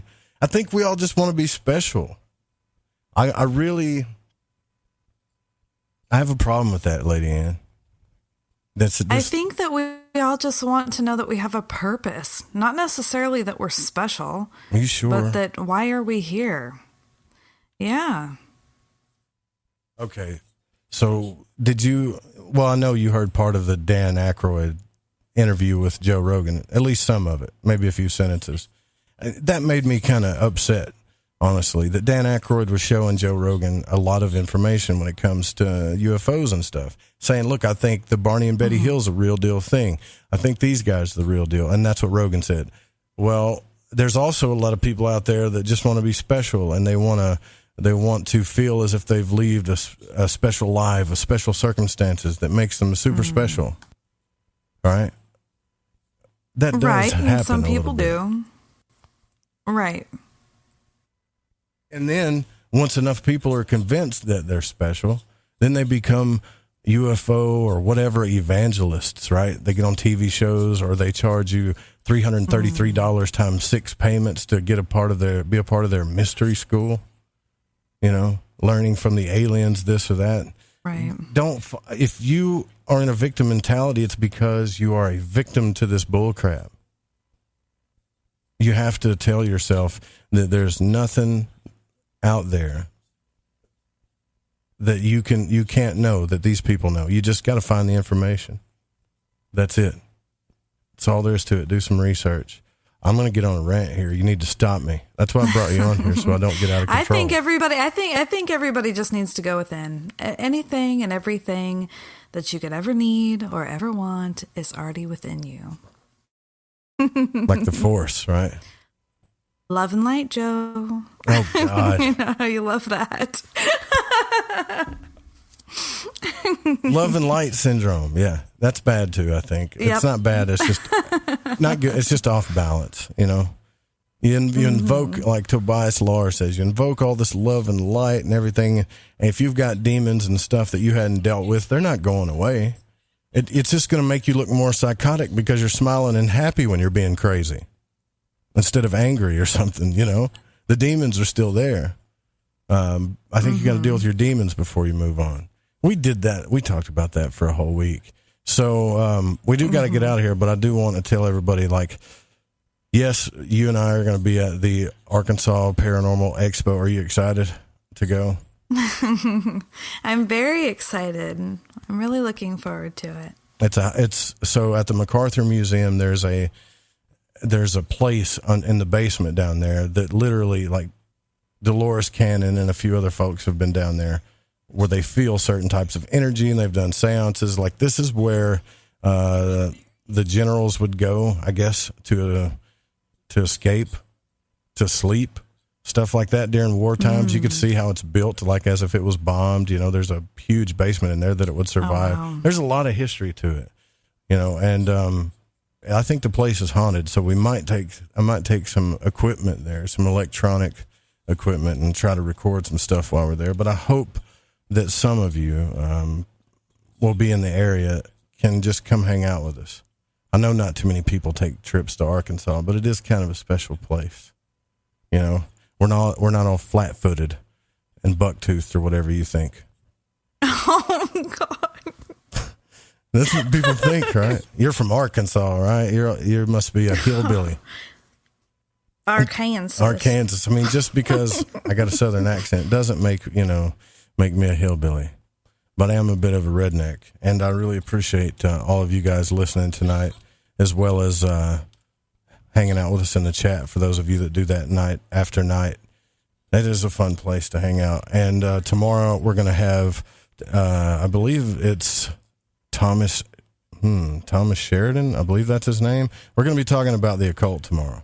Again, for those of you that love that subject, we're going to be discussing that, mythology, more. It's just going to be a good show. And later on in the week, we're going to do something. I got something super special planned for Friday. It's going to be an open lines. I haven't even told you about it, Lady Ann. So this is going to be, wow. I think it's going to be more fun than our Friday the 13th show. And Really? Yeah. So if anybody likes to win stuff, you need to show up. That's all I'm going to say about that. So if you want to win stuff, show up. And that's it. We're going to get out of here. Thank you so much for coming on the last 30 minutes, Lady Ann. And I love being here. I hope, yeah, good, because I'm going to keep bringing you on here because you've had more experiences than most people I know, other than Dan, but he's probably sleeping right now. So, yeah, tomorrow night, Thomas Sheridan's going to be on. That website is thomassheridanarts.wixsite.com, so you can check that out before the show. If you're listening live, The Secret Teachings with Ryan Gable's coming up.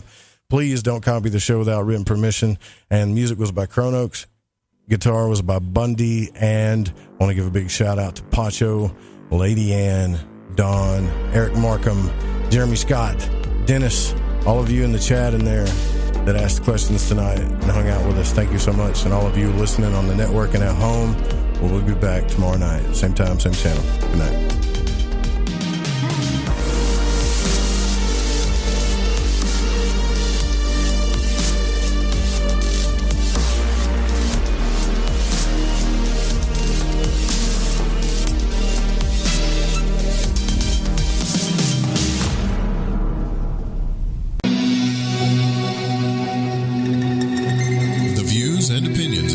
On this program do not necessarily reflect those of the Fringe FM, KTLK Digital Broadcasting, its sponsors, affiliates, or staff.